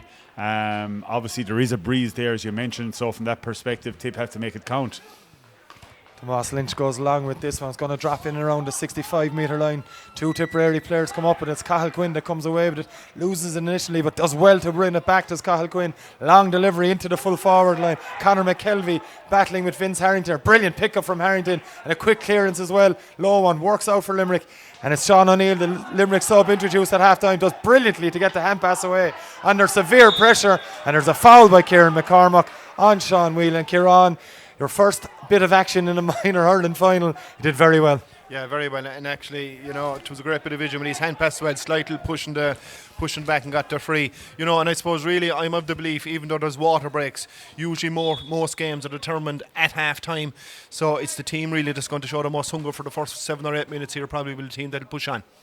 A chance for Ethan Hurley, the Limerick centre back, who's operated throughout the first half as a sweeper, just like his opposite number, Michael Corcoran, the Tipperary captain. As Hurley has a go at this one, but it's always tailing to the right and wide, and it's a wide each at the start of the second half here. 2 minutes played of this Munster Minor Hurling Championship final, second half. And it's Limerick still leading by 2 points as the Tipperary substitute keeper Dylan O'Grady launches this one down. It's going to break to David Fogarty. Very dangerous in the first half. Gets it away to Tony Cahill. Excellent score from Tipperary. And Ken, another brilliant bit of combination work from this very impressive Tipperary full forward line. Yeah, hugely impressive David Fogarty, and a selfless off lay there straight to Tony Cahill. 2 great scores now from Tony Cahill in this game. Yeah, second one from Cahill there, and it's 1-9 to 11 points. Puck out. Cahill's there again for Tipperary. Gets it away to Luke Shannon. Limerick are back there though. Get the flick away. Good work from from John Kirby it was, and Adam English wins it again for Limerick. Huge challenge by Tony Cahill. Full frontal challenge, and Cahill will be lucky here if he doesn't escape with a card. Yeah, it was a frontal charge. It did look kind of roughish, but I'm just hoping for him to have an old yellow card, because he's a fair old hurler and he's given an honest display. So got a yellow card, right decision, free for Limerick. Yeah, sensible refereeing from Rory McGann of Clare, and Ken, we mentioned at half time off air, he's had a very impressive game himself. Yeah, no fuss, he's not making a big deal, he's letting the players express themselves, but also taking action when it's warranted, and that definitely warranted the yellow card. From Limerick's point of view, Adam English is up on his feet. Yeah, and to be fair, Adam English, he's in a lot of the play. He's dictating a lot of the play, and no harm to let him know that someone's around as well. So and sometimes that can be a good thing to take a yellow card. And that's exactly what the Tipperary full forward Tony Cahill, who's playing a roving role in this game, as Ethan Hurley lines up a second free of the second half. He's had a sighter with the previous one. This time tries to deliver it, and it is a dangerous ball, but there's a free man for Tipperary, unable to catch it. Chance for Patrick O'Donovan. He's looking at options, goes back to his half forward. That's number 12, Shane O'Brien. O'Brien's been fouled. In fact, the free initially was on Patrick O'Donovan. But every time that ball drops around the 14 metre line or the 21 Kieran, there's danger afoot. Yeah, but I suppose really that should have been dealt with the Tipperary player. He kind of jumped up a bit early and missed it. Possibly it should have been a free beforehand, and I'd say even that was kind of dubious. So I'd say he's making up for the free he didn't give there. But a very scoreable free now. Adam English makes a run off the ball for Liam Lynch, but Lynch was always going to tap that one over the bar, and Limerick back into a 2-point lead. Their first score of this second half with 4.5 minutes played. It's another free for Liam Lynch. As Limerick now leading 110 to 11 points. As Dylan O'Grady gets set to take this puck out. Of course, replaced Jason O'Dwyer in that first half. The starting Tipperary goal. It's a fine puck out from the Tipperary keeper. Pull, a wild pull, it has to be said, from Kieran McCormack. Maybe more accidental according to the referee, but there's a Limerick man down there. I think it's Billy Molyneux that's down. Yeah, he was a bit unlucky now, to be fair, because the defender kind of jumped up in the air to kind of meet the ball, and he didn't see that. So he obviously, if that happens, when you're pulling, it's going to be slightly lower. So that was very accidental, but it was a free. And again, Rory McGann taking that opinion as well. There is the man down for Limerick. And Ken, fairly even start to the second half again, and it's been the way the whole game has gone, really very, very tight between two quality sides. Yeah, very, very tight. Good puck out. Again, he's adapting well after coming in for a goalkeeper coming in. Dylan O'Grady's adapting very well, but long range free now coming for Limerick. Yeah, it's Ethan Hurley now. You'd imagine we'll be looking to deliver this one in and around the square. He's gone to the far side. There's a Tipperary man out in front. This time they've dealt with it a lot better than the last delivery, and it's cleared downfield by Philly Hayes. Philly Hayes straight down towards Sean Kennelly. Ethan Hurley's there to pick up the loose ball for Limerick. Low delivery from Hurley over to that far side. It's Luke O'Connor. Switches play, looking for Shane O'Brien. Very impressive first half from Shane O'Brien. A lovely touch straight away. Clear foul on O'Brien. He'd like to get the shot away himself.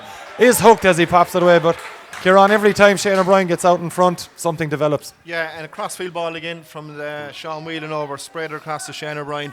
One possession, fouled, referee gave him advantage, and no, he was going to be hooked all day long there, and correct decision.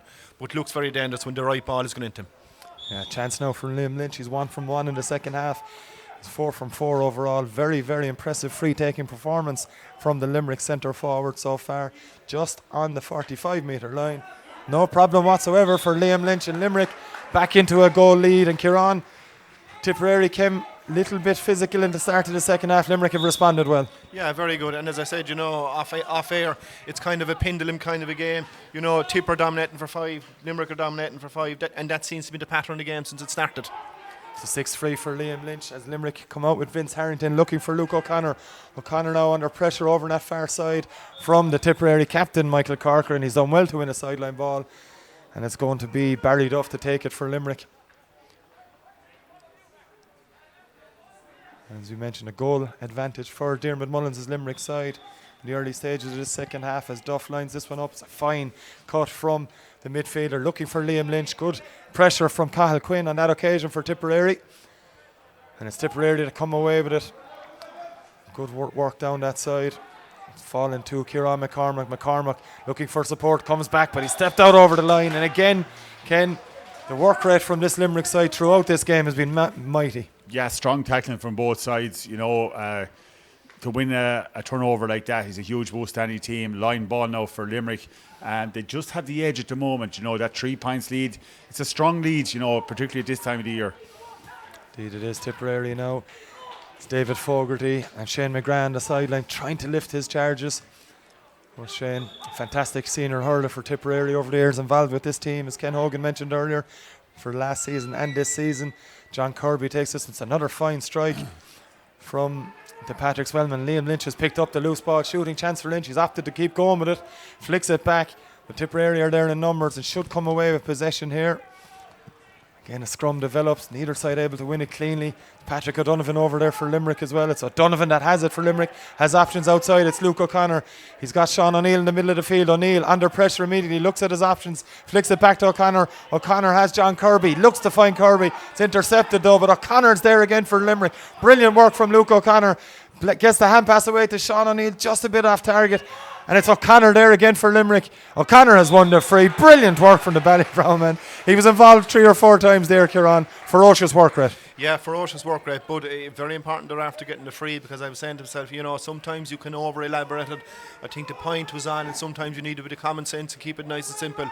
Just put the ball over the bar, and if you're over-elaborate, you could be forced into an unforced error. But thankfully, we got the free, so we are going to get a score out of it. Judging by the way Liam Lynch has taken his free so far, you'll imagine he'll put this one over for his 7th of the day. And we'll put Limerick into a 4-point lead if he's successful. Absolutely no bother to the Limerick centre forward. 4-point lead here on. And if, as we mentioned, if Tipperary continue to give away frees, he'll score them all day. Yeah, but psychological factor there. It's been our first time to be 4 points ahead of them now, and it's a crucial stage of the game. So Tipperary need to respond to this. And that's what they're exactly trying to do here. It's a chance straight away for Tipperary. Has it had the accuracy? Indeed it does. It's another fine strike from Tipperary on that occasion. I think it was David Fogarty that got that one again. Yeah, correct. David Fogarty, a wonderful score. David Fogarty's taken this game to Limerick, and every time he feels the ball, he does something very positive with it. Brilliant work from the Tipperary number 15. Get their 13 point.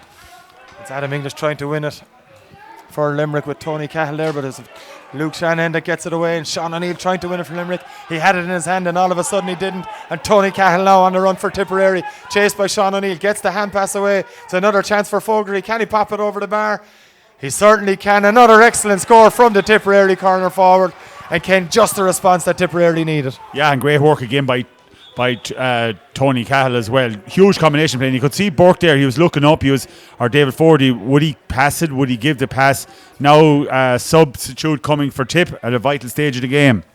Yeah, it's Kenny Lee that's coming onto the team for Tipperary, replacing Conor McKelvey. And Ken, disappointing day for a talented lad like McKelvey. Yeah, disappointing, and he didn't get a lot of service, to be fair to him, but Kenny Lee got a wonderful goal in Cork last weekend, coming in as a substitute. A long way out and made the things happen, and Kenny had a great minor championship with Ross Gray this year. Puck out from Tomas Lynch, the Limerick goalkeeper, over to that far side, and Tipperary are looking to win this one again. Sean O'Neill trying to get in there, but marauding down that far side is Danny Slater. He's been fouled over on that far side. Another chance for Tipperary, just getting, as Kieran mentioned, very to and fro game. One team dominates for 5 minutes, the other team comes back at them, and a chance now, and a yellow card for the Limerick defender. And Sean Whelan that's received the yellow card. Critical free now for Jack Leamy, because Jack, a couple of the frees have gone askew for him, and it's not the simplest of frees, halfway between the 45 and the 65 on the far sideline. So this is a tester. Yeah, Jack Leamy has scored 4 points, but he's had a couple of misses as well. So the confidence may not be at its fullest as he approaches to take this one. It's a good strike from Leamy. Does it have the accuracy? It certainly does, and we've a 1 point game. Brilliantly taken free, Ken, and that'll give him a huge boost. A huge boost, a fine player, Jack Leamy, and a great score. 1 point between the sides yet again here at the LIT Gaelic grounds, after 3 in a row from Tipperary to match Limerick's 3 in a row. Long delivery from Barry Duff, brilliantly blocked by Tony Cahill. David Fogarty again, and Shane McGrath comes onto the field to give him a huge pat on the back. Huge motivation for this Tipperary side. And Barry Duff just tries to calm everything down, and we'll take this sideline cut. Bit lackadaisical there, or even the last free there that Jack Leamy got, it was cheap pushing the back, no need of it. And even there was slightly lackadaisical when he was hitting his strike. So, Tipperary are smelling that and they're putting up a small bit of a squeeze on Limerick. DDR as Duff takes this one. There'll be a pull back on the Limerick centre forward, Liam Lynch. It's going to be a sideline ball to Tipperary. Shane O'Brien, I should say, unable to keep that one in play. And Tipperary in the last couple of minutes, Ken, they've seemed to have got a bit of a boost. Yeah, and we're hoping now at this stage that the referee will forget about the water break. We'll continue on. We're still a couple of minutes away from that. We have a small bit of momentum going.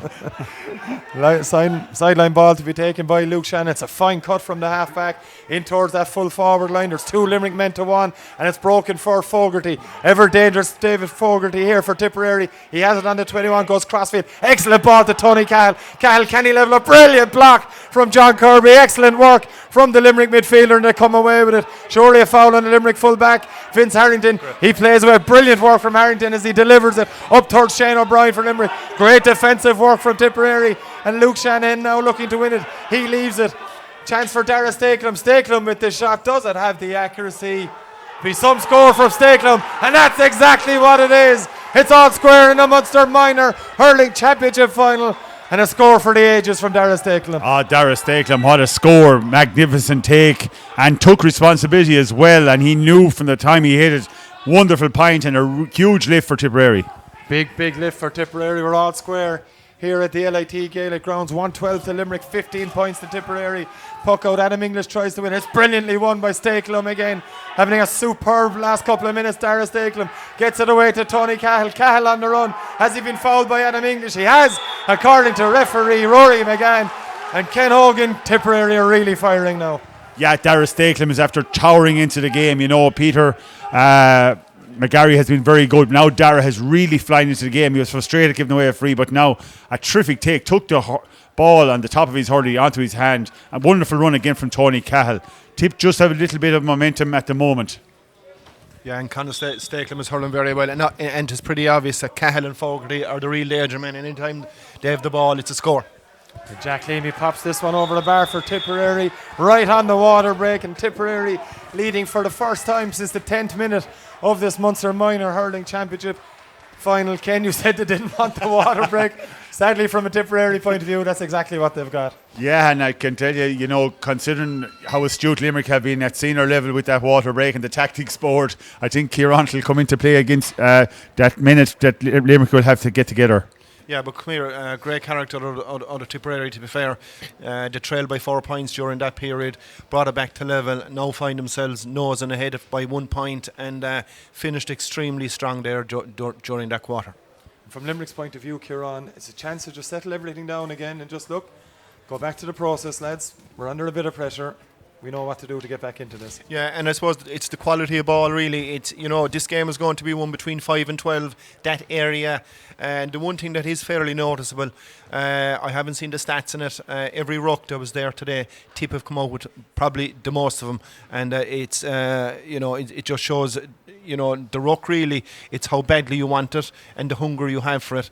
And as I said, you know, Tip are a point ahead now and they look very strong. So a bit of composure, go back to the game plan, stick to the process would be the message I'd be giving these guys now in the last quarter. From Tipperary's point of view, Ken, I'm sure Paul Collins and Shane McGrath will be telling them more of the same, lads. Yeah, particularly give the service to the forward line, give it into Fogarty and Cahill and Co inside, because they're doing very well. But Adam English and of course Patrick O'Donovan, they're the go-to boys in Limerick, and Pat O'Donovan is still capable of hitting that net again if he gets the proper service. So it just depends on Limerick getting back into this game. Wonderful game so far.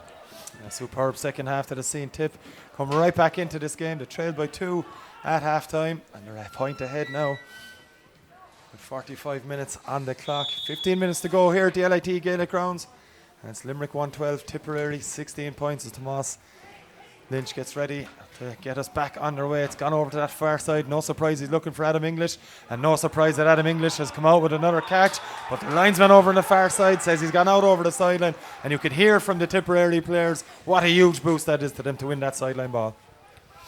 Yeah, this is really hotly contested. Every ball is, you know, sought for, and you know, everybody's fighting their little corner, and any little thing that can give a team a boost or a little bit of an advantage is great. So line ball for Tip. It's Luke Shanahan, who played most of the game over in the right half forward position, has gone to his starting position of left wing back to take this one. It's a good ball in from Shanahan too, heading towards Jack Leamy. It's evaded him and comes back to the Limerick centre back. Ethan Hurley plays a one to Tomas Lynch, the Limerick keeper. Limerick very, very confident in that one, trying to come away with this. Brilliantly worked from Limerick, from goalkeeper to corner back to corner forward, and Luke O'Connor. O'Connor switches, not the best of passes, and away comes Cahill Quinn for Tipperary. Quinn now delivers a low one into the full forward line. It's Sean Kennelly looking to it. Kennelly has a goal chance maybe for Tip. Just lost the possession to Kennelly at the vital time, and Ethan Hurley has it for Limerick to Sean O'Neill. O'Neill with the hand pass, and it's Barry Duff now for Limerick. He's been chased down by Kennelly. Sean Kennelly lost the ball, but Barry Duff putting on the afterburners, gets the pass away to John Kirby. Kirby with the shot. Is this the leveller? It's going to drop to the left and wide. And maybe John Kirby could have been better off delivering that one in and around the square, Kieran. Yeah, a bit of composure in the build-up, to be fair, but you know, just demonstrate just before that, when the quality of ball isn't good, even versus 2 versus 1, you will be punished. But you know, a nice little start, a nice bit of composure, but they have to be clinical with their passes. Just a delay now as a Tipperary man down injured. Sean Kennelly won a wonderful ball there. He actually got caught in 2 minds. Will I poke it over the bar, or maybe will I try and evade the marker and go for goal? But tremendous game and great teamwork on both sides. Every player working for his team. Peter McGarry as well, to be fair to him, I think it's worth mentioning. You know, he's sweeping up everything there. Any ball that's not of quality, he's there to pounce on it and give a good delivery himself. It's Limerick and Luke O'Connor, not for the first time, picking up a loose ball, finds Adam English. English switches play, brilliant delivery, looking for Patrick O'Donovan. Over O'Donovan's head, he'll be first to it, and he'll take on his man Philly Hayes. Philly Hayes has done brilliantly for Tipperary, but O'Donovan has managed to win it back. He's got runners in John Kirby and Sean O'Neill behind him trying to support him. O'Donovan goes for the shot. It's a low percentage shot and it doesn't have the accuracy. Gone to the right and wide. And again, Kieran, the last few minutes for Limerick, they're taking the wrong options at the wrong time. Yeah, and when you see an example of that, that just tells me desperation. He should be nice and cool and put it out to the 21. Ethan Hurley up for Limerick, but it's going to break again. Who's going to win it? It's a Tipperary ball, and it's Kenny Lee that was looking to win the number 20 on the Tipperary side. Second half substitute. Another ruck develops. And it's Tipperary that have it. On the run now is David Fogarty. Fogarty still going. Adam English gets in, but it's Danny Slattery now. Up from cornerback. Slattery brilliantly hooked by English. And Joseph Fitzgerald and Sean Kennelly in a foot race over on that far side as Fitzgerald has won it. Gets the hand pass away and it's English, delivers long. But there's no one there for Limerick. And Michael Corcoran is there for Tipperary, the loose man, sweeping up everything that comes near him. Switches it straight down the middle towards Jack Leamy. Vince Harrington and Leamy. Ball breaks. Goal chance for Tipperary. They're looking for a free. Out comes the Limerick keeper, but Jack Leamy has it for Tipperary. Is he going to beat foul? Gets the hand pass away. He's over carried, says the referee. And that's a bit of a tough call for the Tipperary number 12. Ken, I'll come to you on that. Yeah, hard call on Jack Leamy because he won the ball wonderfully back, and I think it's a pretty tough decision to give against the forward. Yeah, Limerick getting the advantage of a refereeing decision on that case. We won't dwell on it as the ball goes down towards Shane O'Brien. O'Brien had it in his paw for a second, looking to win it again. There's legs, there's arms, there's everything going into them rucks. The most important thing will be the possession to come out with it. Neither side getting it as of yet. But as Kieran Carey mentioned a few moments ago, Tipperary usually come out with it, but not on this occasion. As John Kirby delivers up towards Patrick O'Donovan. In fact, it's Liam Lynch in around the full forward line. Lynch has it for Limerick, but Tipperary crowd him out, and it's Philly Hayes with it again. Gets the ball away, and it's cleared by Dara Stakelum for Tipperary, straight down the middle. Up goes Vince Harrington. The ball breaks. Is it going to break for a Limerick man? There's a slip back there, and away comes Sean Whelan, just getting anything to it as Whelan. Brilliant pickup back there by Billy Molyneux. Surely pull back. Referee says no, and the ball's going to track out over the sideline. And it's going to be a line ball for Tipperary as Ken to prepare another substitute. And the man about to come on is Stephen Ferncombe. Yeah, Stephen Ferncombe has experience from last year. You know, an outstanding dual player actually, football and hurling. And obviously Tony Cahill is carrying an injury because Tony Cahill has been absolutely brilliant for Tipperary. He's brought the game to Limerick when Tip were in big trouble. So obviously he's carrying an injury. Stephen Ferncombe is straight into the play with a line ball. Straight into the action, Stephen Ferncombe. And a fine strike from the number 18 on the Tipperary side. Looking towards Sean Kennelly. Kennelly has a break. He's gotten away from Fitzgerald. Sean Kennelly now with Tipperary. They lead by one here. Poor enough ball, it has to be said. There's a slip back there though from the Limerick man. And Tipperary have it now through David Fogarty. Fogarty flicks it back to Jack Leamy. Leamy, crossfield pass. Chance for Tipperary to go too clear. Doesn't go initially into the hand of Dara Stakelum, but Stakelum, in fact, it's Luke Shanahan with the score, and that's a 2-point lead for Tipperary. Yeah, but superb vision there from Jack Leamy. Wonderful ball across the pitch. Wonderful work from Sean Kennedy as well. So Tip 2 up. Yeah, Kieran, it's something you mentioned about the Limerick side. Coolness under pressure, and that's exactly what Tipperary had there. And they had two chances actually to clear their lines, and they failed on both of them and actually slipping. I'm just watching the footwear of a few Limerick players. A lot of them are slipping and sliding at the moment, and they paid the price for that one there. 51 minutes played here, DLIT Gaelic Grounds in the Munster Minor Hurling Championship final, and it's Tipperary leading Limerick 17 points to 112. Adam English has it. Does he reduce it straight away? It's the first score of the game from Adam English, and you're not going to see too many better than that. No, great score, but to be fair, an inspirational score, but a score that was badly wanted now, which brings it back to a point again. Super score. Brilliant work from Adam English, and we've a 1-point game yet again. Puck out now from O'Grady. Long ball in and around the Limerick 65. It's going to break, and it's won by Ethan Hurley back there. The Limerick centre back does brilliantly to get the hand pass away to John Kirby. Kirby now being tracked by Dara Stakelum. Kirby does well. Kirby well score on the way is John Kirby. Does he have the finish to match the run on this occasion? He doesn't. To the right and wide, and a chance goes a begging again for Limerick. Yeah, very unlucky. He did very well. It was after catching the ball twice, banged it off the ground again, tried to lose his man. Although great defender of Tipperary. He had probably a chance to kind of square it, but he backed himself and went to the right and just wide. But still, it showed an awful lot of intent and an awful lot of positivity out of the run. Another substitution now for Tipperary. It's number 23, Eddie Ryan, coming on, and it's Ciarán McCormack, the centre forward, who's gone off. And again, Ken, Tipperary really having trust in their bench. They must have great trust in their bench because all these players that have been replaced have contributed hugely to the team. So Eddie Ryan in. And Limerick preparing a sub as well as David Fogarty yet again goes on the run for Tipperary. The Limerick defence did enough though to put him off. I think Vince Harrington may have just got a little flick. As Limerick now preparing a sub, and Ciarán, the lad you know well, I'm sure, Owen Harmon from Patrickswell, replacing his parish teammate, or his parish man, different club, Luke O'Connor. Yeah, Luke's belly brown. That would be the disadvantage area of the parish. But Owen coming on, he's a small little guy, right? And even if the ball is in front of him, he will get an old free or two and has very good hands. So he will take a bit of watching inside her in the last 10 minutes. We hold no rights or responsibility for Ciarán's comments there as Thomas Lynch gets the puck out of the way. Limerick trying to win it, but good flick away, it has to be said. Tip looked like they were coming away with that one. Great pressure again from Adam English. Michael Corcoran is there playing a captain's role. Beautiful pass off the boot, and it's one of the substitutes for Tipperary, delivers it long. On this occasion it was Kenny Lee looking for Sean Kennelly, but Barry Duff is back there for Limerick, and Duff now travelling far with it. Could have been called for steps. Got lucky with it. He got a little flick across the wrist. And Limerick lucky to get a free there. It's going to be taken quickly by Ethan Hurley. John Kirby was in oceans of space. He's quickly closed down by Cathal Quinn, but Kirby on the run for Limerick. He's a very hard man to stop, and he's on the run, but took the wrong option there. Limerick do well to make sure Tipperary don't get it straight away. A battle for possession, a scrum developing. Doesn't happen too quickly though. And it's now Billy Molyneux for Limerick. Brilliantly blocked down by two Tipperary men. Sean O'Neill is there for Limerick. Kenny Lee is there for Tipperary. Brilliant stuff here at the LIT Gaelic grounds. 5.5 minutes remaining as Vince Harrington wins it, flicks it back to Hurley under pressure, gets the strike away. He's looking for English. Adam English will get to it first for Limerick. Beautiful touch from the Doon man. Does he have the finish to match? On this occasion he doesn't, to the right, and wide it goes at Ciarán. That's three needless enough wides for Limerick in the last 5 minutes. Yeah, and there was an awful lot of work to do to get him into that position. He probably, he could have asked a few more questions and taken him on. So very unlucky though, but he's hurling very well.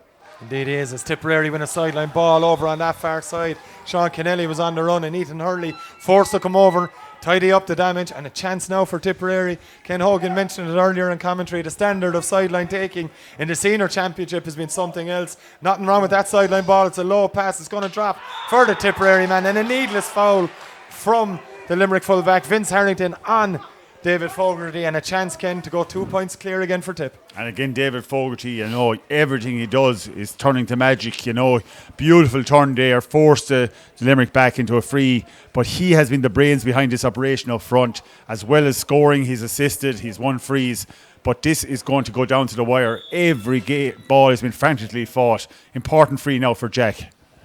Jack Leamy scored a couple in this second half. There were a few misses at the end of the first half. Confidence right up again though, and a chance for Tipperary to go two clear yet again, and that's exactly what he's done.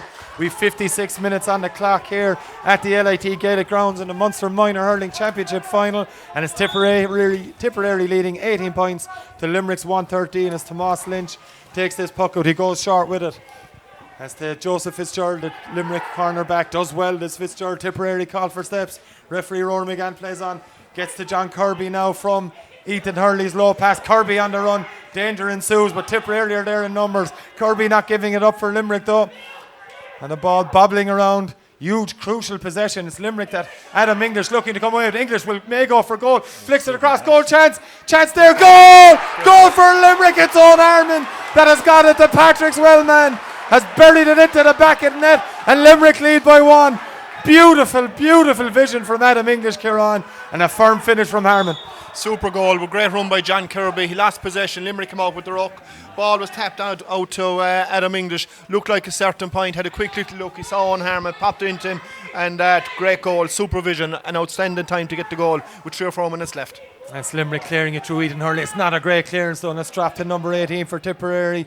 That man is Stephen Ferncombe. It's gone to the left and wide, and Ken, it's his first shooting chance of the game. You can understand it. He had to take it on, but just not what Tipperary it was a chance in which the athlete that Stephen is, he could have went with the ball, travelled with the ball. Tipper rattled now, but that was a wonderful team goal.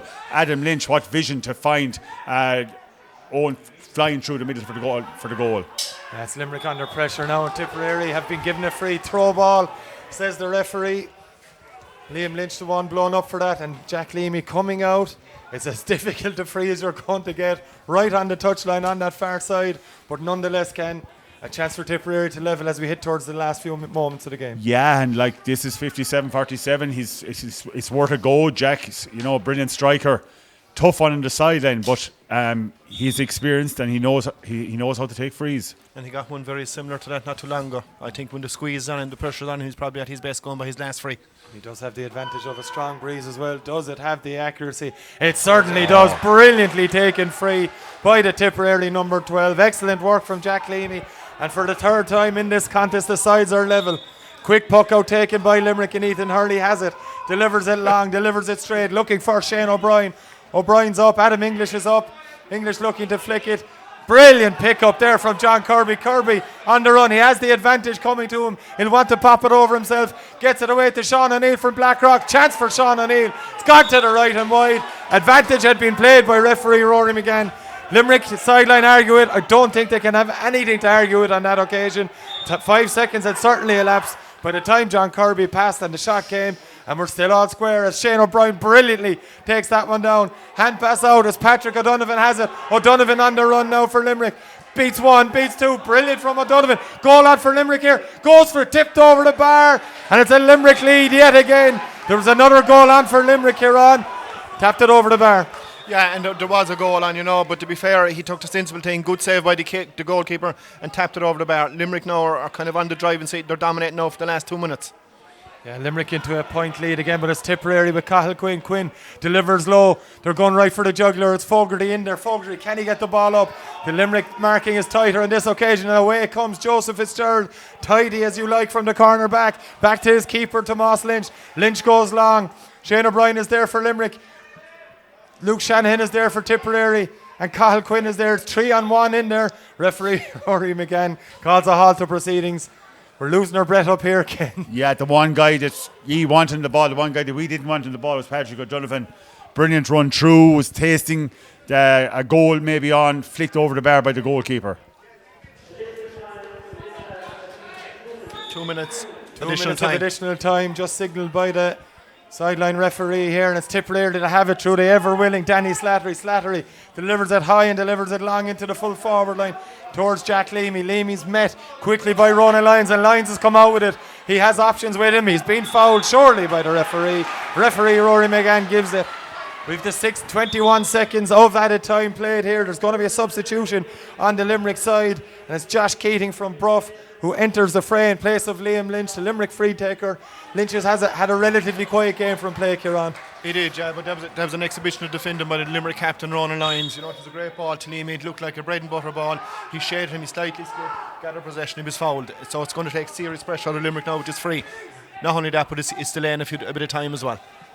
Indeed it is, as Shane McGrath lets the referee know exactly how long that the Limerick centre-back Ethan Hurley's taking with this one. Straight down the middle. It's a brilliant leap by Tipperary, but it's Danny Slattery that come away with a chance now for the Tipperary man. On it is Kenny Lee. Kenny Lee straight over the bar. Brilliant score from Kenny Lee. And we're on square yet again at the LIT Gaelic grounds. Brilliant score. Yes, the shopping won't be done for a while yet, lads, because it's looking all like extra time here. Superb score by Kenny Lee. Got a brilliant goal the last day. What a fantastic point taking responsibility with that shot. Level now for the fourth time here at the LIT Gaelic grounds. It's anyone's game. Are we going to have a dramatic finish? Shane O'Brien will hope so from a Limerick point of view. O'Brien still going. Gets the flick away. It's into the full forward line towards O'Donovan. Can Patrick O'Donovan win it? In fact, it's not. It's Josh Keating just onto the field. Josh Keating putting huge pressure on the Tipperary backs. They're there in numbers. It's 3-on-2. Should be Tipperary, and exactly it is. And they come away with it. The delivery will come and it'll come from their captain, Michael Corcoran. Limerick are there in numbers themselves, but Tipperary have picked up the loose ball. Brilliantly won back by Barry Duff, and Duff has Patrick O'Donovan in front of him. He's coughed up possession at the wrong time, and it's Kenny Lee again for Tipperary. Lee plays it across. It's a dangerous ball. Tipperary and David Fogarty look to have it. At the moment he does. In fact, it's Sean Kennelly, but Limerick have it again towards Duff, and they come away with it again, do Limerick. Brilliant stuff from the Limerick defence. It's Patrick O'Donovan that's back there. He plays it in. He's looking for Josh Keating, but not for the first time. Michael Corcoran is there. He's slipped those Corcoran. A chance for Josh Keating. What a score this would be, but it's going to drop short. The Tipperary keeper hasn't got it though, but there's there. The defence is there, and it's a chance now for Carl Quinn. Quinn has coughed it up, but he'll get a chance to win it again. Brilliant stick work from the Tipperary number 5. Carl Quinn going now, delivers it. There's a loose Tipperary man. Chance coming for Tipperary.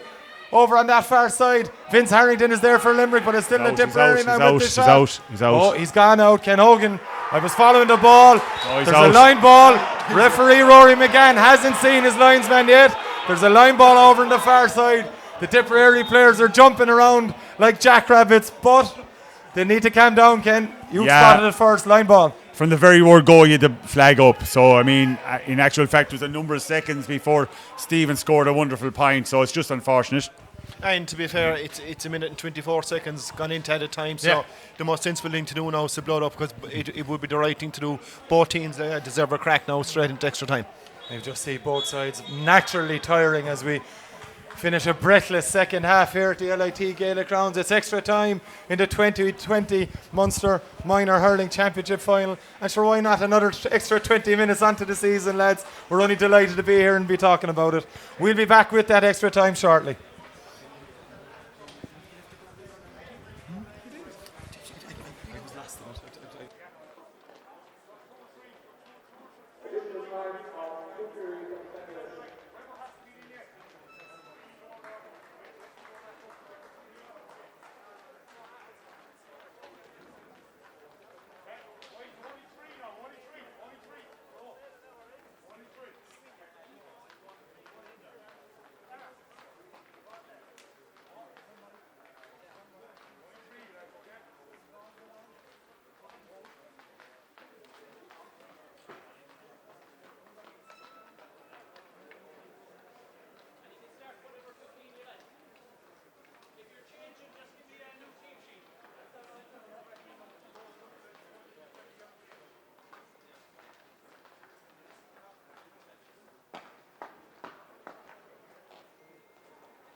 Welcome back to the LIT Gaelic Grounds here for extra time in the Munster Minor Hurling Championship final. 214 to 20 points. The sides could not be separated after 60 enthralling or 60 odd enthralling minutes.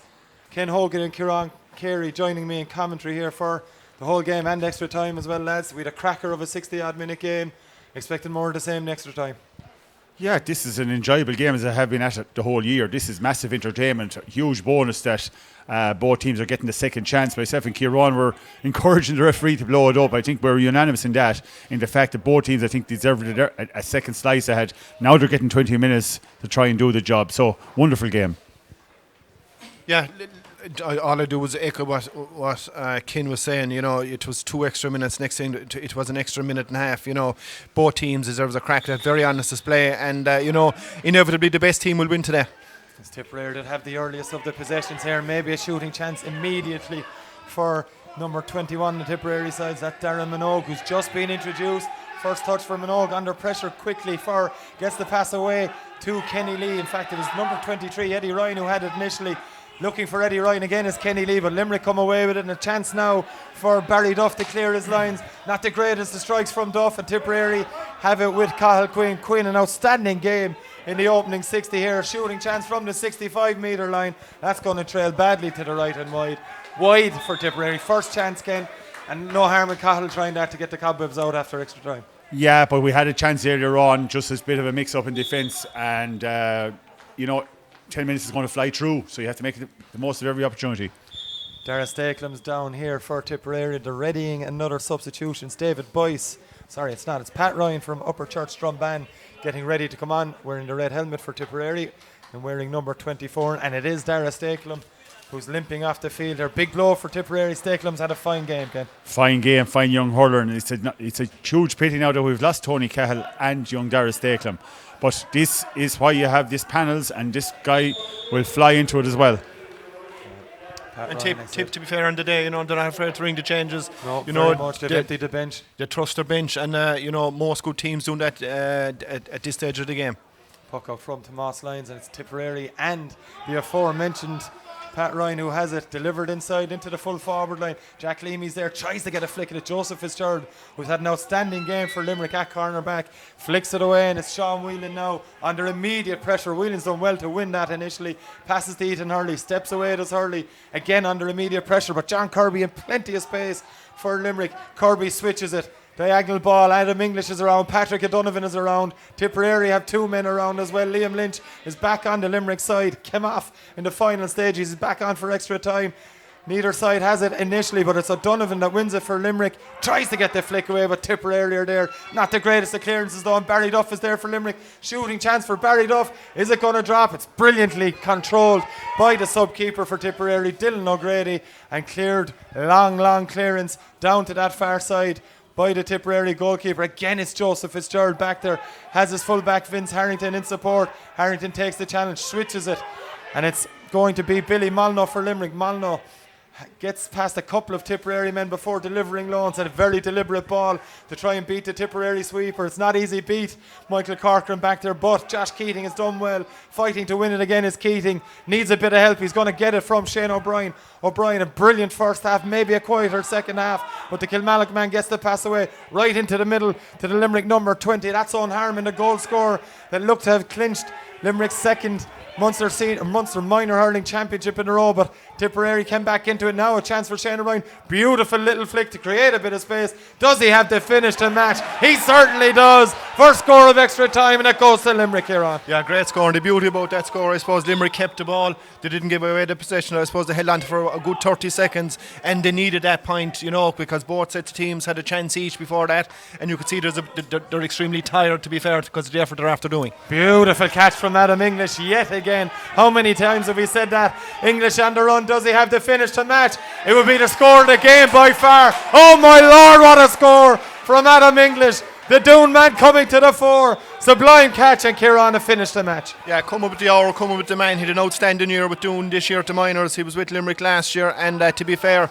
he's Limerick's hottest player today, and he's after taking huge leadership there and showing real intent there, catching the ball and putting a great ball over the bar from about in the middle of the field. 2-point lead for Limerick, 16 to 20 points after 4 minutes of extra time here. Ethan Hurley looking to win it for Limerick. Brilliantly won by Eddie Ryan, and Tipperary on the run now. A chance for Tipperary. Will they go for goal? Outstanding block again from Joseph Fitzgerald. Brilliant work. In fact, it wasn't. It was Ronan Lyons. Second goal opportunity that Lyons has blocked. And Limerick trying to come away with the pass is shallow though. And Tipperary looking to win it. 50-50 ball. The shoulder comes in. It's a fair one, but it's going to be picked up by Owen Harmon. Harmon, low delivery into the full forward line again, where Liam Lynch is there for Limerick. Good touch initially by Lynch.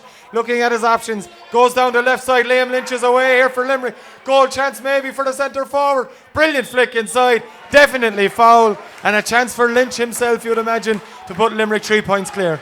Yeah, and that all came from the outstanding defending from Ronan Lyons back there. You know, I love watching the art of defending. You know, it was an easy option to give away the free. Tipperary player put it up, and as he was striking, he came in last minute, touched it away, and instead of Tipperary probably going up to a point ahead, we have an opportunity down here going up 3 points. Brilliant work, and it has to be said too, Kieran, both cornerbacks, Joseph Fitzgerald from two Munleen lads, having outstanding games back there. Yeah, doing very well now. To be fair, there's a serious threat out of the Tipperary full forward line that are in there, but in fairness to the three boys inside, they're sticking to their guns and they're coming out of it okay. No problem from Liam Lynch there as he puts Limerick 3 points clear, and Ken, Tipperary need a response quickly. Yeah, and we're suffering the effects now. You know, Dara Statham going off, Tony Cahill going off, a bit of a disappointment, and Limerick have in the ascendancy big time. Puck out now from O'Grady to that far side. It's well won over there from Tipperary. Play switch into the full forward line. David Fogarty, Sean Kennelly, dangerous throughout. But Joseph Fitzgerald is there for Limerick. Does the right thing. Beautiful pass to Ethan Hurley. Hurley gets the pass away and turn to Sean Whelan. Whelan now for Limerick. The Kappa Moorman into the middle. Adam English lined up. English takes the hit. Does he have to finish the match? 4 point lead for Limerick. And Adam English yet again coming to the fore. Another outstanding score, and there's going to be a yellow card for Cahill Quinn. Yeah, well, that one now I would put down probably score of the match because it came out from the full back line. Brilliant defending there. Probably was a hospital ball, but in fairness, the Tipperary play was probably half right and half wrong to pull, so he wasn't too far away. You couldn't blame him. No, but in fairness, English, he could have dropped like a sack of spuds, but he kept going like the man he is and put it straight over the black spot. So outstanding score. 4 point lead for Limerick here. 6.5 minutes of it, the first period of extra time. As Sean Whelan goes up to win it, doesn't win it. Eddie Ryan is there. Pat Ryan is there for Tipperary. And it's Limerick that have it yet again though. And it's cleared downfield. Not the best of clearances though. Chance for Tipperary to come back at Limerick. They need something and they need it fast. They have the advantage of a free. Possession's copped up. And a chance now for Jack Leamy to pop on over. A badly needed score here, Ken. Badly needed score. Jack has to put this between the posts. To put 3 between them, because 4 points, you know, in extra time is a huge lead, and that 10 minutes is going to come up very quickly. So Jack needs just to keep his composure and pot this point. And I'd say, to be fair, you know, there's a bit of tires. People are tired there after putting a fair shift there for the first for the ordinary time. But I have to say, really, whatever score Limerick have got, Limerick's 6 backs have come out like total different animals there, and they seem to be dominating nearly in every position. Leamy now with this chance. Does it have the accuracy? Indeed it does. And it's a 3 point game all of a sudden again here. Score from Jack Leamy in Tipperary's first of this first period of extra time, and badly needed one indeed. And there's 3 points between the sides again. That's his 9th of this afternoon's contest. Very good return from the Tipperary number 12 as Tomas Lynch launches it. Tipperary looking to pick up the loose ball, and that's exactly what they've done, chasing back to Shane O'Brien for Limerick. Hand pass comes in towards Leamy. Brilliant work again from Ronan Lyons. He's been a tower of strength in this extra time so far, and they've won a free. And Liam Lynch will trot out Kieran to try and pop this one over as well. Yeah, and even Ronan Lyons there, he started corner back, and he did outstanding there after bringing him out in the middle of the field. Any loose ball there, he's winning it, and another opportunity now for Limerick to go ahead by 4 points. 8 frees so far for Liam Lynch. Had a few minutes off there towards the end of ordinary time, maybe in preparation, maybe Limerick sideline knew something we didn't. But Liam Lynch now from the 65 metre line, looking for his 9th of this afternoon's game. He's dead in front. He has the advantage of whatever breeze is left here heading into the city end. It's a good strike from Lynch. Does it have the accuracy? And all game long, that's 9 from 9 from Liam Lynch, and a seriously impressive performance from without a doubt. And I suppose, you know, a lot of emphasis now will go back to the strength and conditioning training and the type of training they're done. And I suppose a team that pushes on, they are going to say they're probably the fitter team in the day. Tipperary now trying to win this, but Limerick are there in numbers, and it'll be English or Barry Duff. Barry Duff takes the boot, tries to get it to English, and there was a flick, just a little push, a needless one, and Ken, as Kieran mentioned, maybe a bit of tiredness creeping in. Bit of tiredness. I didn't think it was a foul, to tell you the truth myself. I thought both players were really, getting down over the ball. Adam was coming through. He's the foreign player for Limerick at the moment, but it's a critical free for Limerick, because if this is a 5-point game, it's going to be hard to pull back for Tip. It's the first time it will be 5 points, and I agree with Ken. 50-50 all free. Probably wouldn't get. He played for it, and he got it. Indeed he did. Isn't Adam English now receiving a bit of treatment here? Looks to be struggling. Maybe a hand injury. If it is the hand injury, it's how he fell in it. Yeah, because it was a gentle push is what the referee gave the free for. There was nothing untoward of a belt or anything like that for Adam English. Liam Lynch is lining up the free as English moves away from the situation. He's holding his side maybe. Maybe a worry for Limerick as Lynch lines this one up. It's another fine strike from the Limerick number 11. That's double figures now for the Limerick centre forward from Munster at St. Paul's. And just as we hit the 10-minute end of the first period of extra time, Limerick into a 5-point lead, Kieran. Yeah, and I have to say his free taking all day has been outstanding, and especially when the pressure was on. And he's a great technique, a great style for a tall guy, and looks very confident when he's taking the frees. Immediate response from Luke Shanahan there for Tipperary, and a badly needed score, Ken. We've said it several times. That one was massive. Great score as well. Great skill from Michael Corcoran there to flick the ball onto him. Superb wrist work from Michael, and a great score from Luke again. So again, Tip will not give up the cause. It's only 1 minute in extra time, so the whistle will come pretty soon. Puck out from Tomas Lynch. Over to the right side a little bit. Shane O'Brien is there for Limerick. Cathal Quinn tried to win it for Tipperary. Patrick O'Donovan's in there. That's fallen to English. English, quick as you like, turned and hit the score in the same movement. He's really struggling now. The Limerick number 10 with that injury. Seems to be a side. He's holding his side anyway, Kieran, but still another stunning score. Yeah, without a doubt. And he'll drive on. He won't throw the towel in. He knows the break is coming at the right time for him. And he's put in a serious shift. He's got great scores. And, that came out of a rock again. But Limerick, to be fair, are probably the team that are probably showing that they want it more at this particular stage. 221 to 22 points, I should say. Ken, it's kind of getting to the stage where Tipperary maybe need a goal. Yeah, and also, by the way, we've got to think about Limerick. They're in familiar territory now. Extra time the last day. Wonderful second extra time against Cork. Now they're in the very same, and you can be sure the mentors are saying to them, lads, we've gone through this hell before. We've gone through extra time, and we've excelled in it. So these fellas, their legs, their fitness, their strength is absolutely unbelievable. And a 5-point lead in extra time is a huge lead. Indeed it is. Kieran mentioned it to Ken earlier. Is it very much a case as Tipperary looking to bring Tony Cahill back into it? They'll need something from Tony coming back on. But Kieran, Limerick will just have to keep doing what they've done in the first period. Yeah, and Ken made a vital point there. Actually, you'd swear Limerick are actually starting the game again.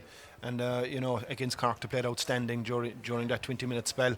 Today is no different. So, the message is here is plain and simple. Continue and stick to the process and do exactly what you're doing and stick to the game plan. We just mentioned Tony Cahill. He's definitely coming back on, Ken. He wouldn't have come out of the stand otherwise. You would imagine he played a lot of the game outside of his initial starting point of full forward. He'll be thrown straight in there, especially if there's a mobility issue. You'd imagine he'll go in straight into full forward. Yeah, well, it's strange that he was replaced if he's fit to come back in, because he was having a great second half, and he was replaced at a critical stage for Tipperary because he was one of the go-to players. He's one of the guys that rallied the cause in the second half, and please God now that he is back in, that he's fit to finish the game. But Tip needs scores badly, and it may take, as you mentioned, a green flag to do that. Cal just not been thrown in at the deep end as of yet. I'm sure he'll be introduced, but it may be a desperate measure if it's a fully fit man not coming on. Could be worrying for Tipperary, but they need something. They need it fast here as Limerick come out of their huddle to get ready for the second period of extra time, as Limerick manager Dermot Mullins having a chat with referee Rory McGann. I think it's more Rory McGann having a chat with Dermot Mullins. Maybe a few things being said on the sideline that the referee isn't overly pleased of. Well, he's done no harm, Dermot, because he's made his feelings known, and the few probably 50-50 exchanges that Kieran myself mentioned to you have gone Limerick's way. So from that perspective, sometimes it does work to have a word in the ear. No harm, no foul anyway from Limerick's point of view. As they gather together for a chat, as Rory McGann now readies for the second period of extra time. It's Limerick with a 5-point lead, 2:21 to 22 points of Tipperary, and it's Pat Ryan looking to win it for Tipperary, and that's exactly what Ryan has done. Low ball in, heading towards David Fogler. It's actually Sean Kennelly. Kennelly on the turn now. Danger here for Limerick. Sean Kennelly, he's gone for it, off the post and across the line. What a chance for Tipperary. What a shot from Sean Kennelly. And Ken, we called for a goal for Tipperary. Millimetres, not even inches, millimetres away. Oh, wonderful shot from Sean Kennelly. I'm just wondering at the fact that the ball went across the Tipperary player, tried to pick it rather than flick it back into the net.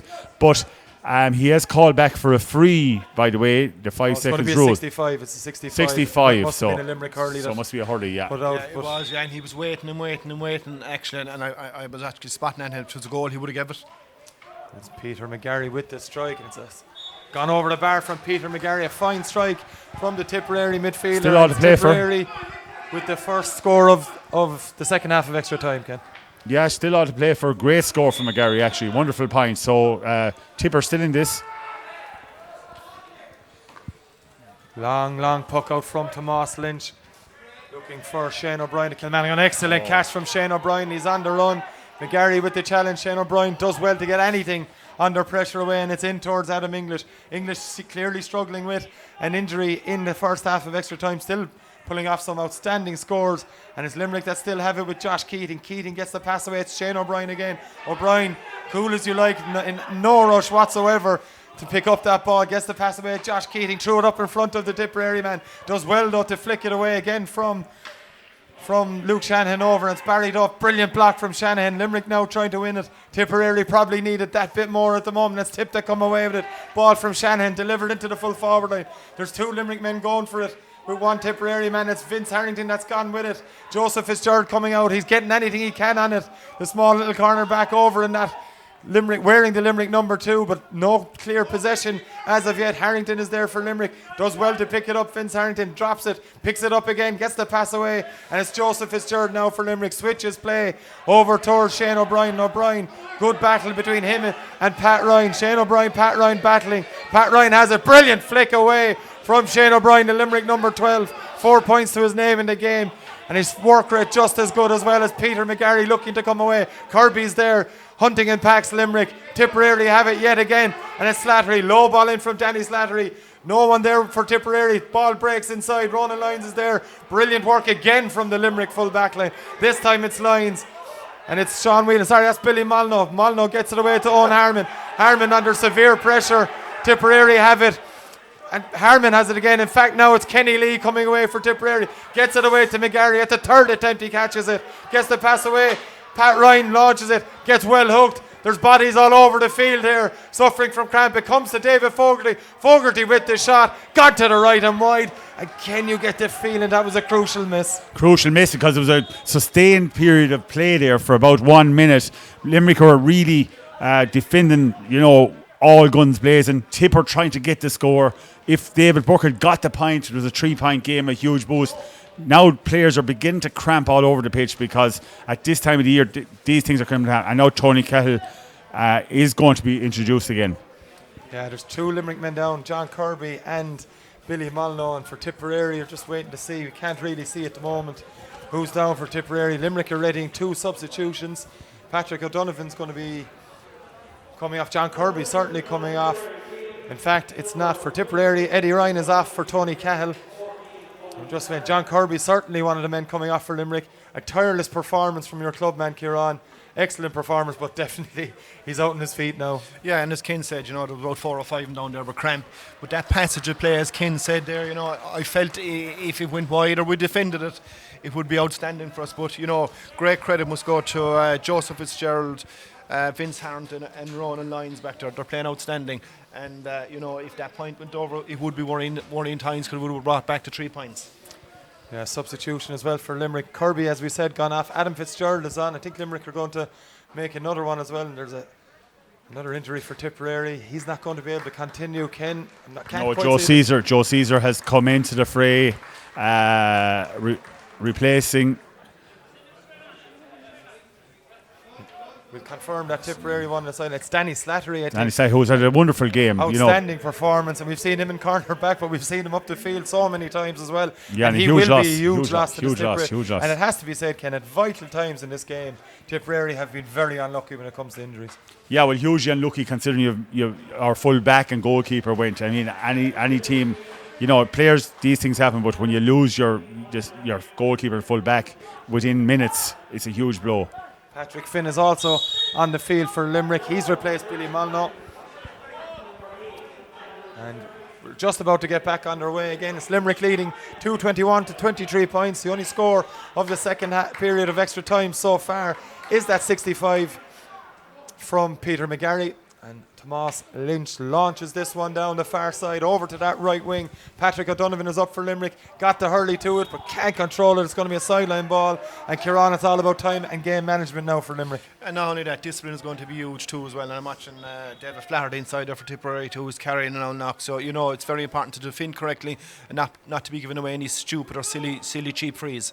Not the greatest of sidelines, but it's worked out okay for Tipperary. The ball is in now. And it's just not gone to hand from their point of view. Sean Whelan thundering out for Limerick. Jack Leamy does brilliantly to dispossess him. But Limerick are getting their numbers. Kenny Lee trying to get away. Lee gets the pass away. There's a block coming in. Great work from the Limerick number 19 just on. It's Adam Fitzgerald as Tipperary on the run. It's their captain Michael Corcoran who's wandered up into the forward line for this attack anyway at least. But Limerick now trying to come out with it, but it's Tip that have it, and it's Jack Leamy gets it away. Chance for Tony Cahill. Cahill hasn't been fouled. Referee says no. Out comes the Limerick goalie, Tomas Lynch. Lynch launches it long and away from danger into around the midfield area, right in front of us. What a catch from Shane O'Brien, and it's O'Brien on the run. Gets the hand pass away to Liam Lynch. Lynch now can't get the ball up first time, eventually does. Lynch on the run, gets the pass away. Chance for Josh Keating. Is it the crucial score for Limerick? It puts them 5 points clear yet again. Wonderful score, Kieran. Super score and super defending there. From where we were at it looked kind of 50-50, but Limerick kept their cool, worked the ball up through the lines, an outstanding score. Brings it back to 4 points. 2:22 to Limerick, 23 points for Tipperary here at the LIT Gaelic grounds. There's again players down everywhere with cramp yet again here. It's been an enthralling game, Ken. Tipperary, we've said it, need a goal. They might need two. Yeah, and I'm smiling here. Diarmuid Mullins, he's played a huge role there. I think he's been put out at this stage because he's been on the pitch so much they have to put him back out. But I think he's done a great job because he has been out, voicing his concern with the referee at different stages, getting the game stopped, as any passionate manager would do. But we must mention Shane O'Brien, who I wouldn't be familiar with at number 12 for Limerick. Some of his striking hasn't been wonderful. He got a great point in the first half, but the amount of ball he has won, and sheer work rate to take on the defence. Wonderful catch there to set up that point. It's 4 points overall, Ken. He got two or three early ones, and then that was when he was in full forward. When he's come out the field, he's been phenomenal for Limerick. Yeah, and if he tidies up his hurling a small bit, which he actually will, obviously in the next few years of his development, he'll turn out to be an awesome hurler in time. Plenty of positives for him to work on. Joseph Fitzgerald is there for Limerick. Again, Joseph Fitzgerald gets the flick. It's fallen to a Tipperary man now, though. Clever foul, you'd say, by Sean Whelan. There was no way the Tipperary man was getting past him on that occasion. And Shane O'Brien back there, he's a bit of devilment as well, Ken, which is always good to see in a young hurler getting involved with Tony Cahill. Well, if you're a backman, you have to have a bit of devilment, as simple as that. And Jack needs to pot this, and Tip need to keep the scoreboard ticking. Ooh. Goes for it, does Leamy. It's blocked on the line by the Limerick keeper. Squirms out for a 65, but he had the shot, they dealt with it. 65, and you'd imagine, even Peter McGarry has popped a few over the bar. You'd imagine that he's going to probably drop this in yeah, and it was a good shot, and Tomas Lynch very, very, alert on the line. He wasn't going to let it pass him. Yeah, he was. They didn't see it coming, to be fair. He didn't stand back or give it 2 or 3 yards or up. No. He just put it down and stood right over it. Tried the old tap spinner on it. Dipped very good, and it was a good save. McGarry, goes for the point. They need a couple of points before they can get a goal. So, 4-point game yet again. Fine strike from McGarry. Is Limerick ready to make another substitution? Ned Quinn from Ballybrown, the other side of Kieran's parish, is on for Vince Harrington from full-back. And Kieran, you mentioned the full-back line. Vince Harrington has had a thunderous game as well. Yeah, I thought very solid on the ball. He was on a good player, but he came out of this game exceptionally well. Very safe, very solid when he was on the ball, and great vision for a full-back as well. He always gives a very good delivery. And it's Limerick on the run now with Adam Fitzgerald from Temple Glanton. The Temple Glanton man on the run. Would have been a brilliant score, just a bit off balance. It's going to fall to Liam Lynch. Gets the flick and then just millimetres or inches or so wide. It's a wide either way, but a goal chance for Limerick. Be interesting to see how many minutes. They're only adding 2. Puck out comes from O'Grady, the Tipperary goalkeeper. Sub-keeper he is. And it's Fogarty that has it. There's a free man and it's Sean Kennelly. Danger. In fact, it's Corcoran. Fouled. He's still going to go through. Chance here for Tipperary. 2 fouls on the Tipperary captain. You know, foul you once, you got a great chance to go through. He did brilliantly to stay on his feet. The second defender, though, Ken, doing what he had to do. And in fairness, he's had a great game, McGarry. But at that, Kennelly should have got the pass. There was a chance to give the pass in to Sean Kennelly, and Sean Kennelly was dead on to score a goal, and that would really put the fat in the fire. Yellow card for Joseph Fitzgerald, the Limerick corner back. I think that's got that one. Jack needs to bury this now. It's as simple as that. There's no other way out of it. Goal badly needed. Put the game at right in the melting pot. Doesn't come up to him, and Limerick are there quickly. Just when you really didn't need it if you're a Tipperary supporter. Fitzgerald was on him in a flash then. It's going to be a foul. Foul by Patrick O'Donovan, says the referee. But Ken, you've got to feel for Jack Leamy in that situation. Yeah, they're trying to figure. No, the ref is not allowing it. Just didn't come up for him, and Limerick were in a flash to get the flick away. But Jack Leamy has another chance, and he hit the last one fairly well as well, so he's going to have a pop at it, you'd imagine, as well. A bit further out this time. Maybe he's going to take a pint and hope that, I think he might take a pint and hope for one less sorry for the goals. That's exactly what Jack Leamy's on. Pops it over the bar. Minute and a half of added time and extra time played here. It's Limerick leave 2:22 to 25 points. 3-point game here at the LIT Gaeling Grounds, and what has been a stunning Munster Minor Hurling Championship final as Tomas Lyons puts this one. It's into midfield. It's caught brilliantly back there by Stephen Farncombe. Farncombe delivers it long. Limerick get the flick away, and it's Owen Harmon that picks it up for Limerick. Harmon on the run. Is he fouled? Referee says no. Patrick O'Donovan, he has someone on the run inside in the full forward line. That man is Liam Lynch. Lynch, 10 points to his name. They've all come from frees. It's flicked away by the Tipperary man. That should be it from Limerick's point of view. 2 minutes of the additional time and extra time play, Kieran. And it's no surprise to see a couple of players go down again. Limerick wasted more time. No, and in fairness to young English there, you know, he could do a wheelchair. He can't walk. I'm watching him out there of his fortune. He's so much effort put in. But going back to Ken's point there, talking about Shane O'Brien, you could throw Liam Lynch into it as well. You know, 2 tall guys are they look about 6'2", 6'3". And, you know, they're going to take watching for a full hour and 10 or 15 minutes. You know, but, you know, looking at it, it's looking like a Limerick win. But, you know, serious credit must go to 2 teams for the game. Very enjoyable game. And I'd echo what Ken said, you know, probably one of the best games I've seen this year in around enjoyment. Yeah, and absolutely fantastic. Fantastic to see at this time of year, the level of skills. And it just shows where our great games are in Irish sport when you can produce something like this. Christmas week, I've mentioned it a few times, it's fantastic to see the skill levels, and you have to remember these lads are only 16, 15, 16, 17 as well. Outstanding effort from both teams in today's final. And Adam English still down injured. And in actual fact, from a Limerick point of view, they'd prefer if he could get up at all, because it's only adding that few seconds extra for a tip opportunity to get the ball down the pitch. And in fairness to him, he's not kind of killing time. He's genuinely injured. He's actually, I'd say, the poor chap. English is up anyway. We're going to restart with a sideline. No, it's a puck out. Wide, and we're going to have another puck out anyway. Limerick are going to have to come down numbers. There's a free man here. Somehow there's a free Tipperary man has it. And it is the midfielder, Peter McGarry. He's dropped it in. There's only a goal between the sides. Dangerous ball in there. It's going to break. It's going to break for Sean Whelan and Limerick. Whelan launches it. Referee Rory McGann has the whistle to his mouth. It's caught there by Ethan Hurley. And for the second year running, Limerick are Munster Minor Hurling champions. The 3rd time in the history of Limerick's minor hurlers that they've won back-to-back Munster minor titles. The last time was in 2013. Many of the Limerick seniors that have tasted All-Ireland glory in the last 2 years were part of that team. And Kieran, I'll start with you. Just a phenomenal game, number one, but an excellent performance from Limerick just as much. Yeah, outstanding. And, you know, as I said, you know, I didn't know much about Tipperary, but traditionally Tipperary are always strong at minor and under 21 level. And going back to what Kim was alluded to earlier on about the extra time, you know, even though both sets of teams were out they'd empty the tank, they'd empty the spare tank. But I think possibly, we did enough today on the day to shade it when you take into consideration a few missed opportunities with goals. And, it's great to see it because the conveyor belt is well and truly still alive in Limerick. And Ken, from Tipperary's point of view, any time you lose a final, it's heartbreaking. But as Kieran mentioned about Limerick's future, there's plenty to be hopeful for Tipperary after watching this today. Oh, without a doubt, great display from both teams. Fantastic hurling, 222 to 25 points. What a game. And we've got to think, of course, of the brilliant shot from Sean Kennelly. It was actually inch perfect, hit the post, came back across the line. Hats off to Limerick.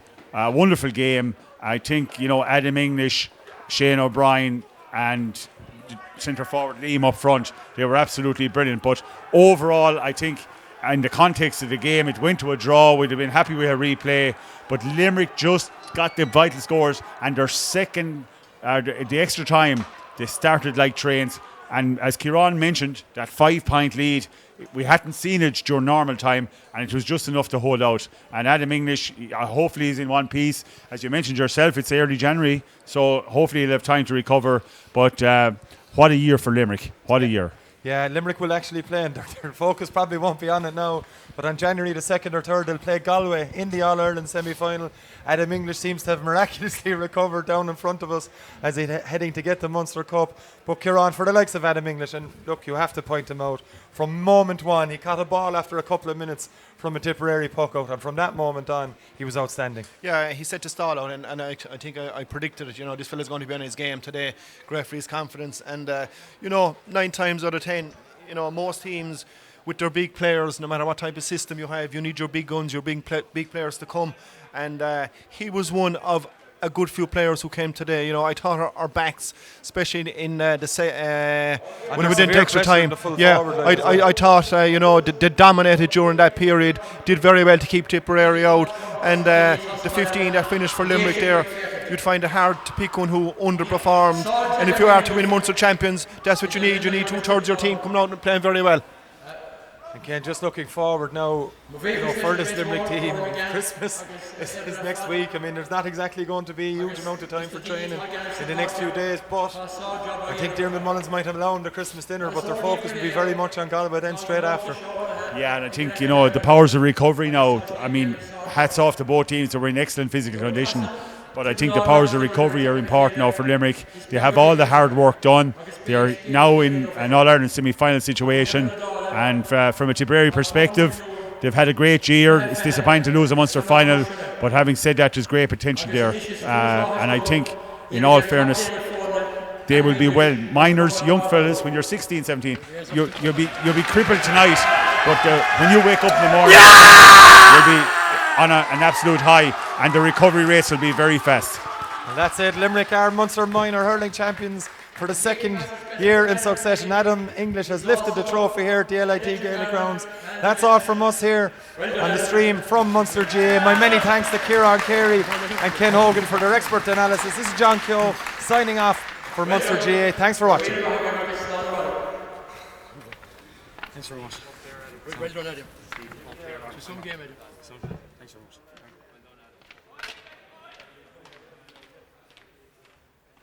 John, I've turned it off.